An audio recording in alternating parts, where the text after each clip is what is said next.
আপনারা অবগত যে এসএসসি ম্যাথের বেসিক টু প্রো সিরিজ শুরু হয়ে গিয়েছে। অলরেডি একটি অধ্যায়ের অল বেসিক ডান। আপনারা আশাবাদী যে আপনারা ভিডিওগুলো নিয়মিত দেখতেছেন, আর ভিডিওগুলো কেমন লাগতেছে, ক্লাসগুলো আপনাদের কাছে কেমন লাগতেছে, তো অবশ্যই কমেন্ট বক্সে কমেন্টের মাধ্যমে জানাবেন। ইনশাল্লাহ জানাতে ভুলবেন না। কিন্তু আমি আপনাদেরকে কথা দিয়েছিলাম যে প্রত্যেকটি অনুশীলনীর উদাহরণ থেকে শুরু করে কাজের ম্যাথ এবং অনুশীলনী সকল ম্যাথের শর্টকাট ট্রিক্সগুলো এবং এই টিপস অ্যান্ড ট্রিক্সগুলো কিভাবে আমরা ম্যাথগুলো খুব সহজেই মনে রাখতে পারি বা এদের মাঝে কি কৌশল আছে সেই কৌশলগুলো আমরা আত্মস্থ করতে পারি, এই জিনিসগুলো আপনাদের মাঝে আমি শেয়ার করার জন্যই ধারাবাহিকভাবে ভিডিওগুলো বানাইতেছি। তো আপনারা জাস্ট আপনাদের একটু ভালোবাসার বা আমার এই কষ্টের একটু প্রতিদান দেবেন শুধু এই চ্যানেলটি সাবস্ক্রাইব করে পাশে থাকা বেল আইকনটি অন করার মাধ্যমে। আর আপনাদেরকে আমি আমার জায়গা থেকে সর্বোচ্চ চেষ্টা করব যাতে ম্যাথের একদম বেসিক থেকে সব কিছু আপনারা জানতে পারেন। সেই জন্য আমি বেসিক টু প্রো লেভেলের এই সিরিজ চালু করে দিয়েছি। তো ওয়েলকাম। আমরা উদাহরণের ম্যাথগুলো এখন শুরু করে দিলাম। আচ্ছা, দেখেন উদাহরণ 1 নম্বর অঙ্কটি কি বলছে। উদাহরণ 1 নম্বর অঙ্কটি বলছে যে a ইজ ইকুয়াল টু 7, 14, 21, 28। তো সেটটিকে সেট গঠন পদ্ধতিতে প্রকাশ করো। তো এখানে ফার্স্ট অফ অল আপনাদের যে কাজটি, যে সেটটি থেকে আপনাকে আগে বুঝে নিতে হবে যে এখানে কি বলছে। আগে আপনাকে বুঝে নিতে হবে যে এটা গঠন পদ্ধতিতে আছে নাকি তালিকা পদ্ধতিতে আছে। তো আপনি দেখতে পাচ্ছেন যে উপাদানগুলো লিস্ট আকারে আছে, সুতরাং এই উপাদানগুলোকে আমরা বলতে পারি তালিকা পদ্ধতিতে আছে। তাহলে এবার আপনাকে নিঃসন্দেহে কি করতে বলবে, গঠন পদ্ধতিতে রূপান্তর করতে বলবে। তো আমি একটি কথা বলছিলাম বেসিক ক্লাসে যে আপনি সেটটার দিকে আগে সুন্দর করে তাকাবেন, সেটটির দিকে আগে সুন্দর করে তাকাবেন। তাকানোর ফলে দেখবেন যেখানে আপনি কি খুঁজে পাচ্ছেন, জোড় সংখ্যা খুঁজে পাচ্ছেন নাকি গণিতক খুঁজে পাচ্ছেন নাকি গুণনীয়ক খুঁজে পাচ্ছেন নাকি বিজোড় সংখ্যা খুঁজে পাচ্ছেন, কি খুঁজে পাচ্ছেন সংখ্যাগুলোর মাঝে, তাদের মাঝে একটা সম্পর্ক বিল্ড আপ করবেন। সেই সম্পর্কটিকে আপনি যদি কন্ডিশনের মাধ্যমে আবদ্ধ করে দেন তাহলে অল ডান, ওকে। তাহলে দেখেন আমি যদি এখানে বলি 7, 14, 21, 28, এটা কিন্তু জোড় বিজোড় উভয় সংখ্যা আছে। তাহলে একটি সংখ্যা থাকা হয়, প্রত্যেকটি সংখ্যা জোড় থাকতে হবে, নাই প্রত্যেকটি সংখ্যা বিজোড় থাকতে হবে, নাই প্রত্যেকটি সংখ্যার মাঝে এমন একটি সম্পর্ক থাকবে যা কোনো একটি সংখ্যার গুণিতক, কোনো একটি সংখ্যার গুণনীয়ক, এরকম সম্পর্ক থাকবে ইনশাল্লাহ। তো আপনি তাকান যে এখানে কি বলা আছে যে 7, 7 দুগুণে 14, 3 সাতা 21, 4 সাতা 28, 5 সাতা 35, 6 সাতা 42।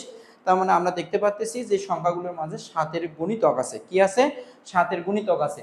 তো যেহেতু আমরা দেখতে পারলাম যে সংখ্যাগুলোর মাঝে 7-এর গুণিতক আছে, আমরা সেটাকে এবার গঠন পদ্ধতির মাধ্যমে লিখবো ইনশাল্লাহ। তো দেখেন প্রথমে আমরা সলিউশন করার শুরুতে আপনাকে লিখতে হবে যে এ সেটের উপাদান সমূহ। আগে আপনাকে লিখতে হবে যে এ সেটের উপাদান সমূহ। এ সেটের উপাদান সমূহ কি কি? 7, 14, 21, 21 আর 28, এটাই এ সেটের উপাদান সমূহ। এবার এই উপাদানগুলোর মাঝে কি সম্পর্ক আছে সেটা আপনি জাস্ট বলে দেন যে উপাদানগুলোর মাঝে এই সম্পর্ক আছে। আমরা দেখতে পাচ্ছি যে উপাদানগুলোর মধ্যে 7-এর গুণিতক আছে। কি আছে? 7-এর গুণিতক।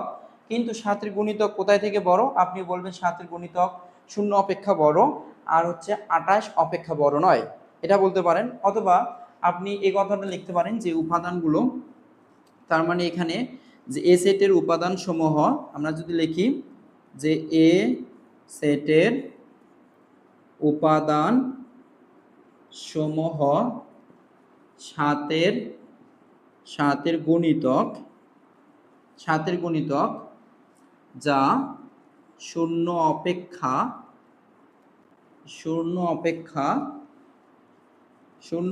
বড় কিন্তু 28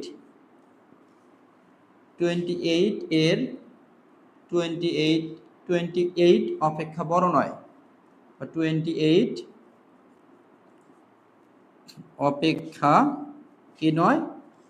বড় নয়। আপনি এটা লিখতে পারেন। অথবা এর পরের যে সংজ্ঞাটি আছে, এর পরের সংজ্ঞাটি কত? আচ্ছা, এখানে একটু জিনিসগুলো আপনাকে শিখতে হবে। 28 অপেক্ষা বড় নয়, এই কথাটি এখানে রাখলাম, অপেক্ষা বড় নয়। ওকে, এই কথাটি আমি এখানে রাখলাম। তার মানে এটা শর্তটা কি, 7-এর গুণিতক এবং 7-এর গুণিতকগুলো যা আছে, 7-এর গুণিতক বা 7-এর গুণফল সংখ্যা কি একটি? 7কে যদি 10 দ্বারা গুণ করি 7 দ্বারা 70, 7কে যদি আমরা 20 দ্বারা গুণ করি, তাহলে 7কে যদি আমরা 7-এর গুণিতক মানে গুণফল, 7কে যদি 20 দ্বারা গুণ করি 7 গুণে 14 আর 0 140, তাহলে 7-এর গুণফল অসংখ্য। কিন্তু এখানে যে উপাদানগুলো আছে সেগুলোর মধ্যেই আপনাকে বলে দিতে হবে, এখানে যে উপাদানগুলো আছে সেগুলোর মধ্যে আপনাকে এই কন্ডিশনটা বা এই কন্ডিশনটি যুক্ত করে দিতে হবে। Okay fine.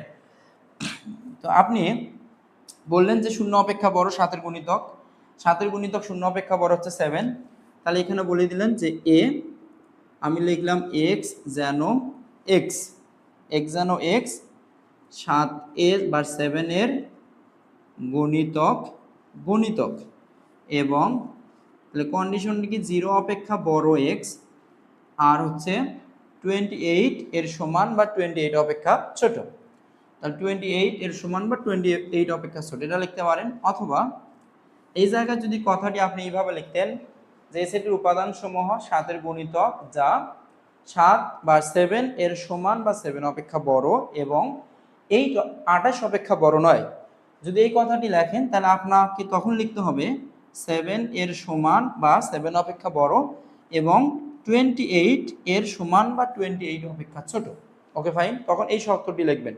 আপনি কথা যেমন লিখবেন শর্তটা আপনাকে তেমনই লিখে দিতে হবে। Okay fine. এবার যদি আপনি এই কথাটি লিখতেন যে 7 এর সমান বা 7 অপেক্ষা বড়, 7 এর সমান বা 7 অপেক্ষা বড়, 4 7 28, 5 7 35, 35 অপেক্ষা ছোট। আপনি এবার কথা বলে দিলেন কি যে 7 এর গুণিতক, কি বললেন 7 এর গুণিতক 7 এর সমান বা 7 অপেক্ষা বড় কিন্তু 35 অপেক্ষা ছোট, আপনি এটা বললেন। তাহলে আপনি যেহেতু বললেন 35 অপেক্ষা ছোট, আপনি কিন্তু বললেন 35 অপেক্ষা ছোট, তার মানে আপনাকে লিখতে হবে 7 এর সমান বা 7 অপেক্ষা বড় 35 অপেক্ষা ছোট, তখন আপনাকে এই কন্ডিশন লিখতে হবে।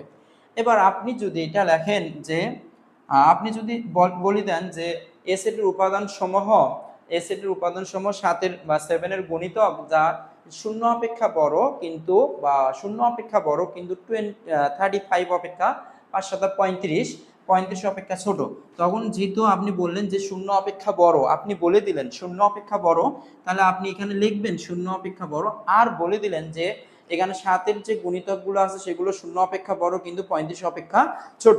তাহলে যেহেতু আপনি বলে দিলেন 35 অপেক্ষা ছোট মানে 35 অপেক্ষা ছোট, তখন আপনাকে এই কন্ডিশনে লিখতে হবে। আই হোপ দ্যাট আমি এটা বোঝাতে পেরেছি যে আপনাদের মাঝে যে কন্ডিশন থাকবে সেই কন্ডিশনের আলোকে আপনাকে সব লিখতে হবে। Okay fine. তাহলে আমি যে কন্ডিশনটা উপরে লিখলাম সেই কন্ডিশনের আলোকে যে শর্তটা সেই শর্তটা কিন্তু আমি এখানে দিয়ে দিলাম, তাহলে আমাদের ওকে অ্যান্সার কিন্তু আমাদের ওকে। ঠিক আছে, এখন আমরা উদাহরণের 2 নম্বর ম্যাথটি সলভ করব। এখানে 2 নম্বর ম্যাথটির মধ্যে কি বলছে যদি আপনারা একটু ভালোভাবে দেখেন তাহলে B is equal to X যেন, এটা কি চিহ্ন বলুন তো, এটা কিন্তু আমাদের যেন সাইন, এই সাইনটিকে বলা হয় যেন। তাহলে এক্স যেন এক্স 28 এর গুণনীয়ক, এটাকে আপনি এখানে দেখতে পাচ্ছেন যে এখানে এই সেটটিকে আমাদের গঠন নাকি তালিকা, আপনি নিঃসন্দেহে বলবেন এই সেটটি কিন্তু আমাদের গঠন পদ্ধতিতে আছে, তাহলে আপনাকে প্রশ্ন কি করবে এই সেটটিকে তালিকা পদ্ধতিতে রূপান্তর করো। ঠিক আছে, তা আমরা এখন তালিকা পদ্ধতিতে রূপান্তর করব। আচ্ছা, এদের মাঝে কি সম্পর্ক আছে সম্পর্কটা নিয়ে আপনি একটু জাস্ট 1 মিনিট সম্পর্কটা নিয়ে জাস্ট একটু একটু ভাবুন, তাহলে কিন্তু আপনি এটার অ্যান্সার করতে পেরে যাবেন বা অ্যান্সারটা করতে পারবেন। Okay fine. তাহলে আমরা দেখতে পাচ্ছি যে বলছে 28 এর গুণনীয়ক, কি বলছে গুণনীয়ক। এবার গুণিতক গুণনীয়ক এই জিনিসগুলো আপনাদের কাছে একটু ক্লিয়ার হওয়া উচিত, আই হোপ দ্যাট আমি মনে করি। দেখেন একটা মজার টেকনিক আছে যে উৎপাদক, কি বললাম উৎপাদক, একটা মজার টেকনিক উৎপাদক আর আপনাকে বললাম গুণনীয়ক, গুণনীয়ক। আপনি যদি এই শব্দ দুইটির মধ্যে একটু ভালোভাবে তাকান তাহলে কি হচ্ছে দুটো কিন্তু সমান হয়ে যাবে, ইকুয়াল হয়ে যাবে। কেন? কারণ তারা জাতিগতভাবে ইকুয়াল। জাতিগতভাবে ইকুয়াল কেন? উপরের দেখেন শব্দটির মধ্যে 5টি বর্ণ, নিচের শব্দটির মধ্যে 5টি বর্ণ, একটি দুইটি তিনটি চারটি পাঁচটি বর্ণ। নিচে দেখেন একটি দুইটি তিনটি চারটি 5টি বর্ণ। ওয়াও, তাহলে দুইটা সেটের মাঝেই দুইটি শব্দের মধ্যে 5টি বর্ণ মিলে গেছে, সুতরাং ইহা সমান হতে বাধ্য, এরা সমান। ওকে ভাই, তাহলে উৎপাদক মানে কি? আপনি আপনি কি জানেন? উৎপাদক মানে যদি বলি যে এক্স স্কোয়ারের উৎপাদক আপনি বলুন, আপনি বলবেন কি এক্স ইন্টু এক্স, এটা উৎপাদক, এক্স স্কোয়ারের উৎপাদক। আপনি যদি আপনাকে যদি আমি প্রশ্ন করি যে 4 এর উৎপাদক আপনি বলুন তো, তখন আপনি বলবেন যে 4 কে কত উপায়ে ভেঙে ভেঙে লেখা যায়, সেগুলো হচ্ছে 4 এর উৎপাদক। 4 ইন্টু 1 4 এর উৎপাদক, আবার 4 এর উৎপাদক 2 ইন্টু 2 4 এর উৎপাদক। তার মানে এই উৎপাদকগুলোকেই কিন্তু আমরা গুণনীয়ক বলি। এই উৎপাদক মানে গুণনীয়কগুলোকে আমরা আবার উৎপাদক বলতে পারি। আই হোপ দ্যাট আপনারা বুঝতে পেরেছেন উৎপাদক আর গুণনীয়ক।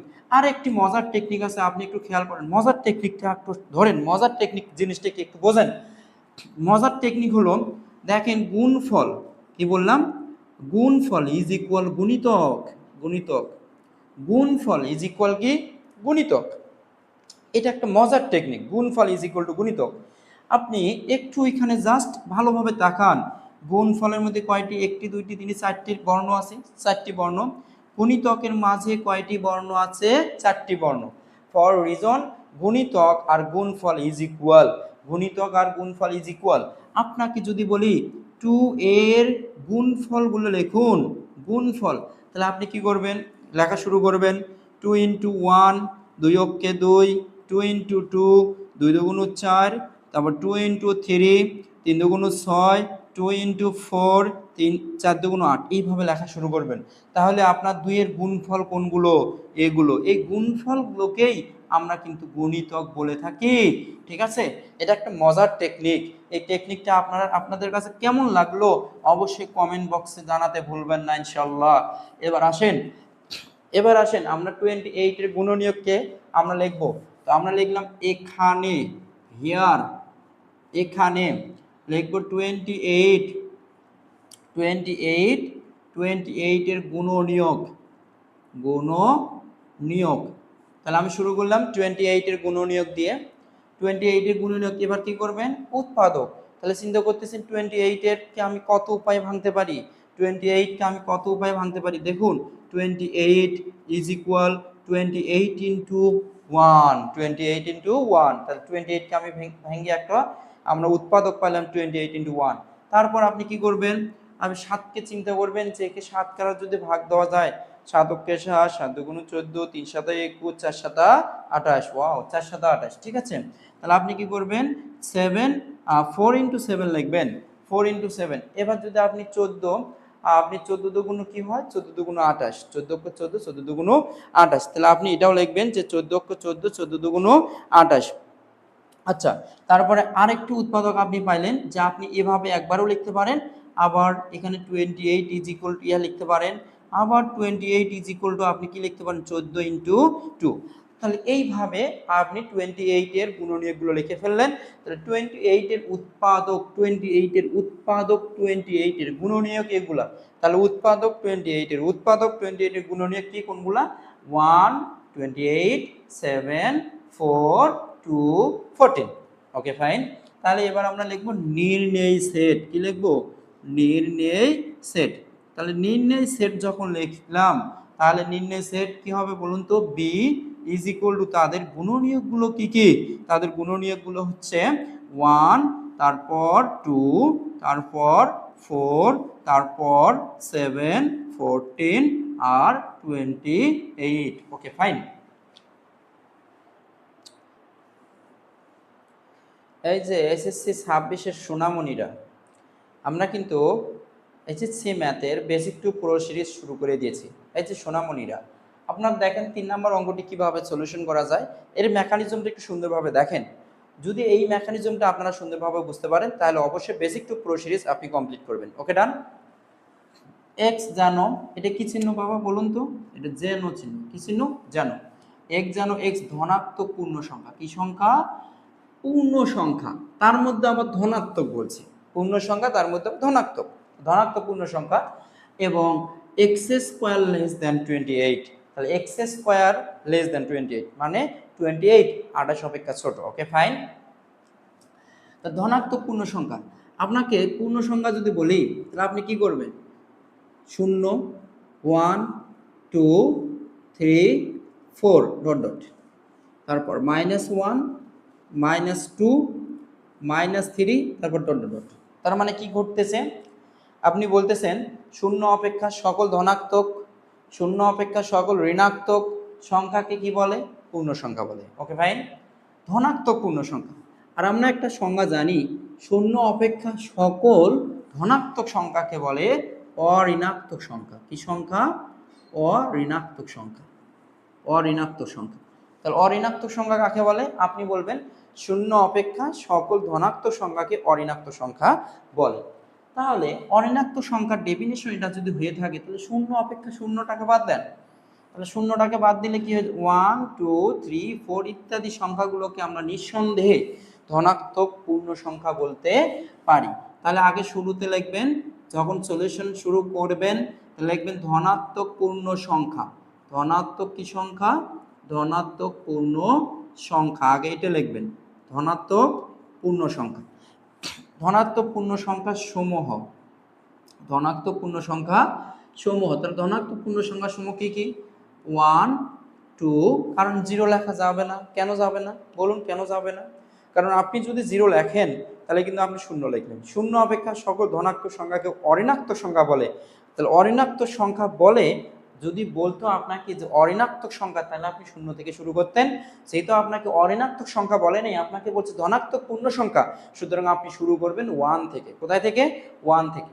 তাহলে 1, তারপর 1 2 3 4 5 ডট ডট ডট। কিন্তু এই অঙ্কটির মধ্যে আরেকটি ঝামেলা যুক্ত করে দিছে, কি বলুন তো, এক্স স্কোয়ার লেস দেন 28, একটা কন্ডিশন দেওয়া আছে। তো আপনাকে এক্স এর মানগুলো ইনপুট দিতে হবে, এক্স স্কোয়ারের মানগুলো আউটপুট বের করতে হবে, এবং দেখতে হবে এক্স এর কোন কোন মানের জন্য, এক্স এর কোন কোন মানের জন্য 28 অপেক্ষা ছোট হবে। এই জিনিসটাকে আপনাকে ফলো করতে হবে, ঠিক আছে? তো এবার আপনি সেই কাজটিতে শুরু করবেন। তাহলে লিখবেন এখানে, এখানে শুরু করবেন এক্স এর কোন কোন মানের জন্য এই কন্ডিশনটি সত্য হিসেবে প্রমাণিত হয়, এক্স এর সেই সকল মানকে আমি গ্রহণযোগ্য মান হিসেবে বলে দেব, ঠিক আছে? তাহলে আপনি দেখেন এখানে x is equal two 1, x is equal two 1 হলে তার মানে কি এক্স স্কোয়ার, এক্স এর জায়গাতে আমি 1 বসাবো, তার উপরে স্কোয়ার, 1 এর উপরে স্কোয়ার করলে কত হয়, 1 হয়।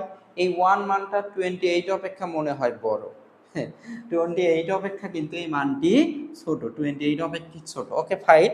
এবার দেখেন আপনি যদি এক্স এর মান 2 বসান, 2 হলে x square is equal to 2 তার উপরে স্কোয়ার, 2 এর উপরে স্কোয়ার মানে অনেক শিক্ষার্থী আছেন আপনাদের মাঝে আমি জানি অনেক শিক্ষার্থী আছেন 2 এর উপরে স্কোয়ার দিলে আপনি কত হয় বলতে পারতেছেন না। তাহলে 2 এখানে যত পাওয়ার থাকবে 2 কে ততবার গুণন করে লিখবেন, কি করে, গুণন করে। তাহলে 2 ইন্টু 2, তাহলে 2 ইন্টু 2 গুণন করলে কত হলো, 4 হয়ে গেল। কি সুন্দর। এবার যদি থাকে 2 তার উপর 3 পাওয়ার, তাহলে 2 কয়বার গুণন করে লিখবেন, 3 বার। তাহলে 2 ইন্টু 2 ইন্টু 2, ঠিক আছে? তাহলে 2 এর উপর যত পাওয়ার থাকবে 2 কে ততবার গুণন করে লিখব। এই কথাটিকে যদি আমরা এইভাবে বলি, কোনো একটি ভিত্তি, এই 2 আমাদের কি ভিত্তি, ভিত্তির উপর যত পাওয়ার থাকবে ভিত্তি ততবার গুণন আকারে লিখব। এটা হচ্ছে বেসিক্যালি মেইন কথা। আচ্ছা, তাহলে এবার আপনি তাকান যে 2 কে যদি 2 ইন্টু 2 কত হয় বলুন তো, 4।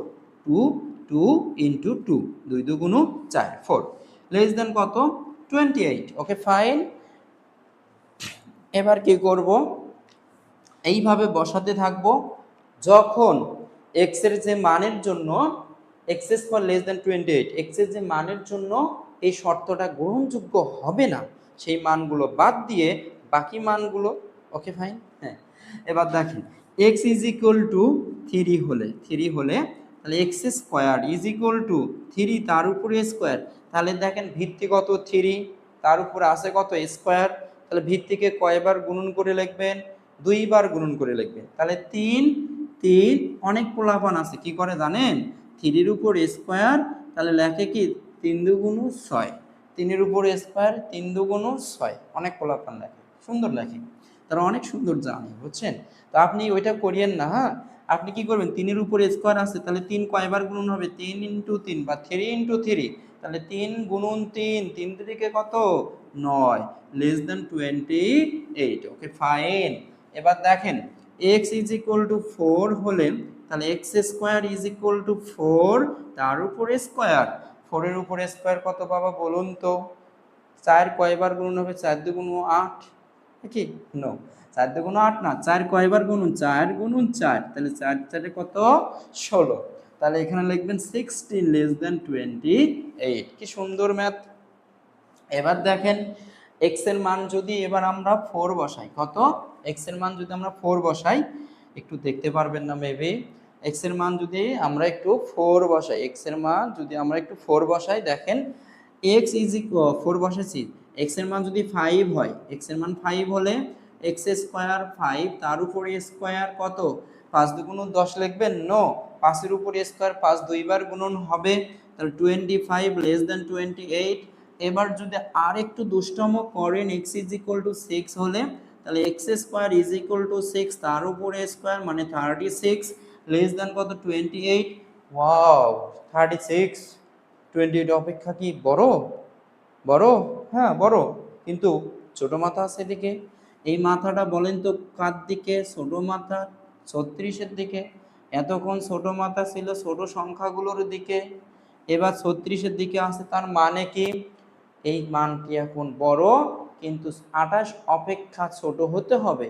28 অপেক্ষা ছোট হতে হবে, বড় হলে গ্রহণযোগ্য নয়, শর্তকে মানতেছে না।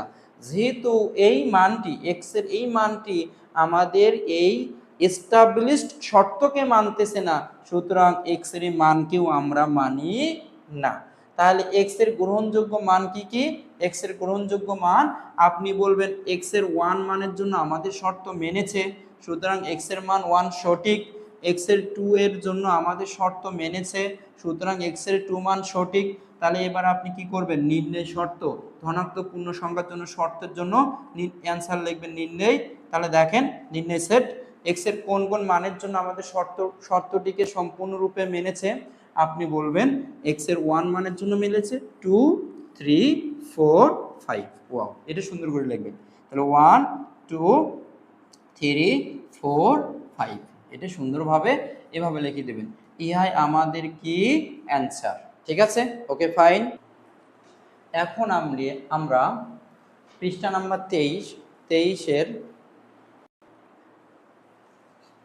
পৃষ্ঠার কাজের অঙ্ক আছে, ম্যাথ আছে 2টি। এই ম্যাথ 2টি এখন আমরা খুব সুন্দর করে সলিউশন করবো ইনশাআল্লাহ। আপনারা যদি একটু ভালোভাবে এখানে তাকান, c is equal to -9 -6 -3 3 6 9। এখানে 3 এর গুণিতক 3 অক্ষে 3 3 দুগুণ 6 3 ত্রিকে 9। 3 এর গুণিতক মাইনাসও আছে প্লাসও আছে, ঠিক আছে, কিন্তু শূন্য নেই। কি নেই? শূন্য নেই। সুতরাং আমরা সলিউশনের মধ্যে লিখব c এর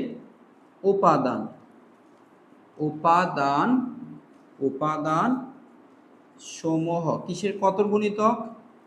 3 এর গুণিতক এবং স্টার্টিং পয়েন্ট বা স্টার্টিং কোথায় থেকে শুরু? -9 থেকে, আর শেষ কোথায়? +9। স্টার্টিং কোথায়? -9, শেষ কোথায়? +9। ওকে, এর মাঝে শূন্য কিন্তু আছে। শূন্য কিন্তু এখানে গ্রহণযোগ্য নয়, শূন্যর কথা বলে নাই। তার মানে লিখব যা -9 অপেক্ষা কি নয় স্যারেরা? ছোট নয়। বা আমরা 3 এর গুণিতক আমরা এটা লিখতে পারি যে এর থেকে 3 এর গুণিতক 3 ত্রিকে 9 3 4 12 -12। আমরা কথাটা লিখতে পারি যে যা -12 অপেক্ষা কি বড়। -12 অপেক্ষা বড় কি? -12 অপেক্ষা বড় হচ্ছে -9, তার অপেক্ষা বড় হচ্ছে -6, তার থেকে বড় হচ্ছে -3। ওকে ভাই, তার যদি বলি যে -9 অপেক্ষা ছোট নয়, তার মানে কি -9 এর সমান বা তার থেকে বড়। -9 অপেক্ষা ছোট নয়, এই কথার অর্থ হচ্ছে -9 এর সমান বা তার থেকে বড়।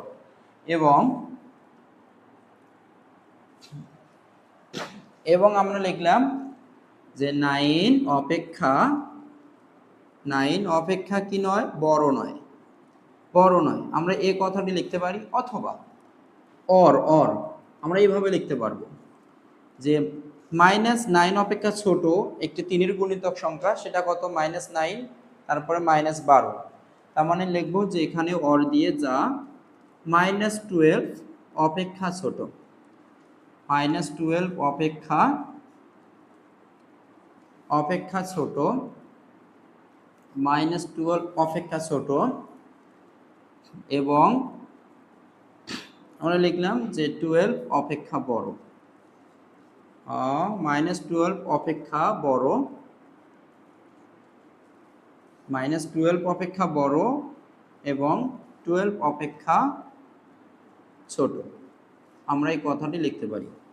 তাহলে প্রথম যে বর্ণনাটা দিয়েছি আমরা সেটা যদি লিখি সি সেট, সি যেন, তাহলে কি সংখ্যা আছে? ধনাত্মক ঋণাত্মক আছে, তাহলে জেড পূর্ণ সংখ্যা সেট।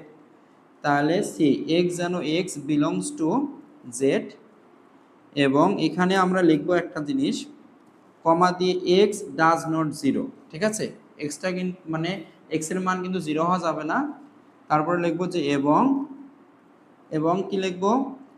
এক্স, বা আমরা লিখবো যে 3 এর গুণিতক, আর লিখবো হচ্ছে কি এক্স, বা এটা লেখার পরে এবং এক্স কতর গুণিতক? 3 এর গুণিতক। এক্স হলো কত লিখলাম? 3 এর গুণিতক। আর একটা কন্ডিশন দিলাম 3 এর গুণিতক, কিন্তু আমরা প্রথম যে কন্ডিশনটি দিয়েছি সেটা হচ্ছে এবং 3 এর গুণিতক, কমা দিলাম, দিয়ে আমরা লিখি যে -9 -9 এর সমান বা -9 অপেক্ষা বড় এক্স আর লেস দেন অর ইকুয়াল 9। আমরা এই জিনিসটা এখানে লিখতে পারি। অরের মধ্যে কন্ডিশন শুধুমাত্র এখানে লিখবো যে অরে দি অর, তাহলে সি ইজ ইকুয়াল টু লিখবো এক্স জানো এক্স বিলংস টু জেড, এখানে এক্স ডাজ নট কত? জিরো। ঠিক আছে, তারপর আবার কমা দিলাম যে এক্সটা কিসের গুণিতক? 3 এর গুণিতক লিখলাম, এক্স হলো 3 এর গুণিতক। তো এখানে যদি আমরা লিখি এবং -12 অপেক্ষা ছোট, কিন্তু -12 অপেক্ষা এক্স এর মানটা বড় আর 12 অপেক্ষা ছোট, আমরা এটাও লিখতে পারি। Okay fine. এভাবে আমরা 4টা কন্ডিশন এখানে লিখতে পারবো। আপনাদের কাছে যেটা ভালো লাগবে আপনারা সেই কন্ডিশনটা দিয়ে দিবেন। Okay fine. তারপরে দেখেন কাজের 2 নাম্বার বা খ নাম্বার অঙ্কটি কি বলছে যে y যেন y পূর্ণ সংখ্যা এবং y কিউব এর মানটা 18 অপেক্ষা কি হতে হবে? ছোট হতে হবে। যদি এখানে লিখবেন যে পূর্ণ সংখ্যা, কিন্তু এই পূর্ণ সংখ্যাটি বলছে কি কোনো ঋণাত্মক পূর্ণ সংখ্যা বলেনি, বা বলছে কোনো ধনাত্মক পূর্ণ সংখ্যা বলেনি, বা বলছে কোনো অঋণাত্মক পূর্ণ সংখ্যা তাও বলেনি, বলছে পূর্ণ সংখ্যা। পূর্ণ সংখ্যা মানে কি? শূন্য সহ সকল ধনাত্মক এবং সকল ঋণাত্মক সংখ্যাকে কি সংখ্যা বলে? পূর্ণ সংখ্যা বলে। তার মানে এখানে লিখবেন শুরুতে, সলিউশনের শুরুতে লিখবেন যে পূর্ণ সংখ্যা সমূহ পূর্ণ সংখ্যা সমূহ, তাহলে পূর্ণ সংখ্যা সমূহ কি কি? আপনি ডট ডট দিবেন, -4 -3 -2, তারপর লিখলে হচ্ছে -1 0 1 2, মানে কয়েকটা মান লিখে ডট ডট দিলেন, এটা পূর্ণ সংখ্যা সমূহ। তার মধ্যে যে কোন কোন মানের জন্য y এর কোন কোন মানের জন্য এই শর্তটি সঠিক, y এর যে সকল মানের জন্য আমাদের এই শর্তটা সঠিক, y এর সেই সকল মান কিন্তু গ্রহণযোগ্য। Okay fine. তো আমরা এখন কি করব যে এখানে একটু খেয়াল করেন, y এর মান যদি আমি প্রথমে y = 0 বসাই, 0 হলে তাহলে আপনি কি করবেন? y কিউব 0 উপর কিউব মানে 0, এই 0 তো 18 অপেক্ষা ছোট, তাহলে y এর মান 0 সত্য।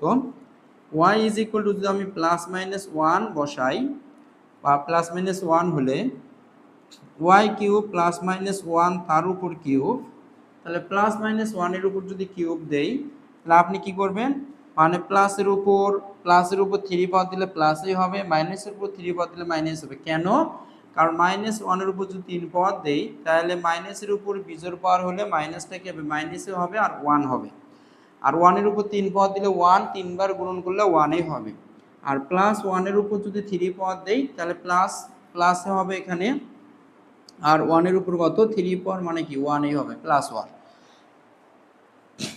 ওকে ফাইন, তাহলে এবার আপনারা দেখেন যে হচ্ছে এটা আমরা কি লিখব, তাহলে প্লাস মাইনাস কত 1 লিখব, প্লাস মাইনাস 1 উভয়ই কিন্তু 18 অপেক্ষা ছোট। তারপরে y এর মান যদি আপনারা প্লাস মাইনাস 2 নেন, তাহলে প্লাস মাইনাস 2 হলে y cube is equal two plus minus 2 তার উপর কত কিউব। তার মানে এখানে কি করতেছেন, প্লাসের উপর যদি 3 পাওয়ার দেন তাহলে মানটা আসবে কত 2 এর উপর 3 পাওয়ার মানে 8, তাহলে মানটা কিন্তু প্লাসই হবে, তাহলে +8। আচ্ছা, তারপরে মাইনাস 2 লিখে তার উপর যদি আবার 3 পাওয়ার দেন তাহলে আপনি মানটি পেয়ে যাবেন -8, তাহলে প্লাস -8 লেস দ্যান আর ইকুয়াল 18। তার মানে y এর এই প্লাস মাইনাস মানটি 18 মানে 18 অপেক্ষা কিন্তু ছোট, মানে গ্রহণযোগ্য। এবার যদি আপনি y এর মানটা যাচাই করে নেন +-3, y এর মান +-3 হলে তো এখানে লিখবেন y cube is equal two +-3 তার উপর কিউব। এখানে যদি প্লাস মানটি আপনি লেখেন তাহলে প্লাস মানটি কত 27 কিন্তু 18 অপেক্ষা ছোট নয়, 18 অপেক্ষা বড়, তাহলে এই মানটি কিন্তু গ্রহণযোগ্য নয়। আমরা দেখতে পাচ্ছি 27 18 অপেক্ষা ছোট নয়, তার মানে এই মানটি গ্রহণযোগ্য নয়। কিন্তু এখানে আরেকটি মান পাচ্ছি আমরা -27, কিন্তু এই মানটি আবার কি গ্রহণযোগ্য। তার মানে এখানে যদি মানে প্লাসের মানগুলো যদি আরো নেই, যেমন +4 +5 +6, তাহলে এখানকার প্লাসের যত মান আছে সকল মান কিন্তু স্টপ, মানে সকল মানেই মিথ্যা প্রমাণিত হয়ে যাবে। তাহলে সকল মান আমাদের এই কন্ডিশন বা এই শর্তটিকে মানবে না, সেই জন্য প্লাসের মানগুলো এখান থেকে ঝেড়ে ফেলে দিলাম। এবার মাইনাসের মানটা দেখেন সত্য। আবার যদি y এর মান -4 নিয়ে আমরা একটু প্লাস মান নেওয়ার প্রয়োজন নেই, কেন, প্লাসের মান তো মিথ্যা প্রমাণিত হয়ে গেল, তাহলে সুতরাং প্লাসের মানগুলো আর নিব না। এবার মাইনাসের মানগুলো যাচাই করব যে মাইনাসের সকল মান গ্রহণযোগ্য হয় কিনা। তাহলে y ইজ ইকুয়াল টু -4 হলে কমা y cube is equal two -4 তার উপর কিউব, তাহলে -4 এর উপর কিউব দিলে আমরা পাবো হচ্ছে -64, যা কিনা 18 অপেক্ষা ছোট। তার মানে y এর মান ঋণাত্মক যত মানেই নেই না কেন, y এর মান যত ঋণাত্মক মানেই নেই না কেন, সকল মানের জন্য এই কন্ডিশনটি গ্রহণযোগ্য। কিন্তু y এর ধনাত্মক মান 3 অপেক্ষা বড় নিলেই তার এবং 3 নিলেও তার এই কন্ডিশনের সাথে স্যাটিসফাই না বা গ্রহণযোগ্য নয়। তো এবার আমরা যে কাজটি করব, তাহলে y দেখেন এই পাশে আমরা ডট ডট দিলাম, তার মানে কি বুঝতেছেন যে y এর ঋণাত্মক মান আরো দুনিয়াত কোটি কোটি লক্ষ লক্ষ শত শত হাজার হাজার যত y এর মান আছে সকল মানে কিন্তু গ্রহণযোগ্য হবে। তার মানে আমরা বলতেই পারি আমাদের বি সেটের উপাদানগুলো হবে শত শত লক্ষ লক্ষ কোটি কোটি হাজার হাজার ঋণাত্মক মান থেকে শুরু হবে। এবং তারপরে দেখেন আমরা শুরু করি যে মাইনাস মানটা যদি লিখি, মাইনাস মানটি কি অবশ্যই আপনি বলবেন হ্যাঁ গ্রহণযোগ্য, কারণ -64 18 অপেক্ষা ছোট। আবার -3 এই মানটি গ্রহণযোগ্য, কেন, -27 18 অপেক্ষা ছোট। তারপর মাইনাসের মান -2 এটা গ্রহণযোগ্য, -1 গ্রহণযোগ্য, 0 গ্রহণযোগ্য, তারপর হচ্ছে 0 গ্রহণযোগ্য, আপনি বলবেন 1 গ্রহণযোগ্য, 2 গ্রহণযোগ্য। যখন 3 তে গেলাম সর্বনাশ 27 হয়ে গেল, 27 মানটি কিন্তু 18 অপেক্ষা ছোট নয়। সুতরাং এই 27 y এর কোন মানের জন্য বা y এর 3 মানের জন্য +3 মানের জন্য 27 +27 এই মানটি কিন্তু গ্রহণযোগ্য নয়। সুতরাং আপনি বলে দিবেন ইহা হতে পারবে না। তার মানে এখান থেকে এই অ্যান্সারটি। তাহলে আমরা কাজের অঙ্কগুলো সলিউশন করলাম। পৃষ্ঠা নাম্বার 24, পৃষ্ঠা নাম্বার 24 এর মধ্যে যে ম্যাথগুলো বলেছে সে ম্যাথগুলো হচ্ছে সসীম সেট ও অসীম সেট নির্ণয় করো। খুবই সহজ। সসীম সেট কাকে বলে, যে সেটের উপাদান সংখ্যাগুলো শেষ অবধি পর্যন্ত গণনার যোগ্য তাকে সসীম সেট বলে, আর যে সেটের উপাদান সংখ্যাগুলো শেষ অবধি পর্যন্ত গণনার যোগ্য নয় তাকে অসীম সেট বলে। তো আমরা জাস্ট এখানে খালি খুঁজে বের করব যে আমাদের সেটের উপাদানগুলো গণনার যোগ্য কিনা বা কাউন্টেবল কিনা, আর আমাদের খুঁজে বের করতে হবে, ফাইন্ড আউট করতে হবে যে আমাদের এলিমেন্টগুলো বা সেটের যে উপাদানগুলো আছে সেগুলো আনকাউন্টেবল কিনা। আচ্ছা, আপনারা যদি একটু ভালোভাবে দেখেন যে 1 নাম্বার আমরা যদি এখানে অ্যান্সারগুলো একটু সমাধানগুলো করি তাহলে আপনারা দেখতে পারবেন যে কর মধ্যে যেটা বলা আছে 3 5 7 এই সেটের উপাদানগুলো কিন্তু গণনাযোগ্য, মানে এখানে সর্বশেষ বা অসীম সংখ্যক পর্যন্ত উপাদান কিন্তু এখানে বিদ্যমান নেই। সুতরাং আমরা বলতে পারি যে এখানে যে 3, 5, 7 এখানে লিখবো যে এ সেটের, মানে এই সেটের উপাদান সংখ্যাগুলো আমরা কথাই লিখবো যে এখানে যদি একটা সেট আমরা এ হিসেবে ধরি, এ সেটের উপাদানগুলো 3, 5, 7, তখন লিখবো যে এ সেটের উপাদান সমূহ, এ সেটের উপাদান উপাদান সমূহ, এ সেটের উপাদান সমূহ গণনাযোগ্য গণনাযোগ্য। সুতরাং কি বলবেন যে এ সেটটি, সুতরাং এ সেটটি একটি সসীম সেট, একটি সসীম সেট। এইভাবে আপনি লিখে ফেলবেন এ সেটের উপাদান সমূহ গণনাযোগ্য, সুতরাং এ সেটটি একটি সসীম সেট। Okay fine. এবার দেখেন খ নাম্বার কোশ্চেনটির দিকে তাকান। যে খর মধ্যে কি বলছে যে 1, 2, আপনারা যদি একটু তাকান এটাকে যদি আমরা সেট এ হিসেবে ধরে নেই যে 2 এর উপর 0 পাওয়ার মানে 1, এখানে ছিল 1 মানে 2 এর উপর 0 পাওয়ার মানে 1, 2 এর উপর 1 পাওয়ার মানে কি 2, আর 2 এর উপর 2 পাওয়ার ... 2 এর উপর 10 পাওয়ার। তার মানে দেখেন এ সেটের উপাদান সমূহ সর্বশেষ উপাদান সংখ্যা গণনা করে শেষ করা সম্ভব, কারণ এখানে শুরু আছে 1 থেকে, 2 এর উপর 0 বলতে 1, তাহলে 1 থেকে যদি শুরু থাকে 1, 2, তারপরে 4, এইভাবে কতদূর পর্যন্ত 2 এর উপর 10 পর্যন্ত। তাহলে এই সেটের উপাদান সংখ্যা যেহেতু গণনাযোগ্য, অ্যাপ্লিকেবল, কাউন্টেবল, সুতরাং এই সেটটিকে আমরা কি বলবো বলেন তো? এই সেটটিকে আমরা সসীম সেট বলবো। তার মানে সসীম সেট কাকে বলবো? যে সেটের উপাদান সংখ্যা গণনাযোগ্য, কাউন্টেবল, তারপরে আপনারা বলতে পারেন যে সেটের উপাদান সংখ্যা সর্বশেষ পর্যন্ত গণনাযোগ্য, মানে গণনা করে মানগুলো বা উপাদানগুলো বের করা যাবে, যে সেই সেটটিকে আমরা কি বলবো? সসীম সেট বলবো। Okay fine. গ নাম্বার ম্যাথটি দেখেন, যে গ নাম্বারটি কি বলছে দেখেন, এই ম্যাথটি 3, তারপরে 3 এর উপর স্কোয়ার, 3 এর উপর কিউব, তারপর ... আপনারা যদি একটু ভালোভাবে তাকান তাহলে দেখতে পারবেন যে এই সেটের উপাদানগুলোকে যদি আমি গণনা করতে বলি তাহলে আপনারা কি করবেন, যে আপনাদের বয়স শেষ হয়ে যাবে কিন্তু এই সেটের উপাদান সংখ্যা গণনা করে শেষ করতে পারবেন না। কেন? কারণ সর্বশেষ কতদূর পর্যন্ত আছে আই ডোন্ট নো, আমরা জানি না, উই ডোন্ট নো, আমরা জানি না। সুতরাং আমরা এই সেটটিকে বলতে পারবো একটা কি অসীম সেট। অসীম সেট কাকে বলে? যে সেটের উপাদান সংখ্যা চলতেই থাকবে, মানে গণনা করে শেষ করা সম্ভব না, যে সেটের উপাদানগুলো কখনোই গণনা করে আপনি শেষ করতে পারবেন না, সেই সেটটিকে আপনি বলে দিবেন কি? সসীম। না, সেই সেটটিকে বলে দিবেন কি? অসীম সেট। অসীম সেট। তাহলে এই সেটটির উপাদানগুলো গণনা করে কখনোই শেষ করা সম্ভব নয়। আচ্ছা, যেমন এটাকে কিভাবে আছে দেখেন, আপনারা একটু তাকান যে 3 এর উপর 1, 3 এর উপর স্কয়ার, 3 এর উপর কিউব, তার মানে কত হবে বলেন তো?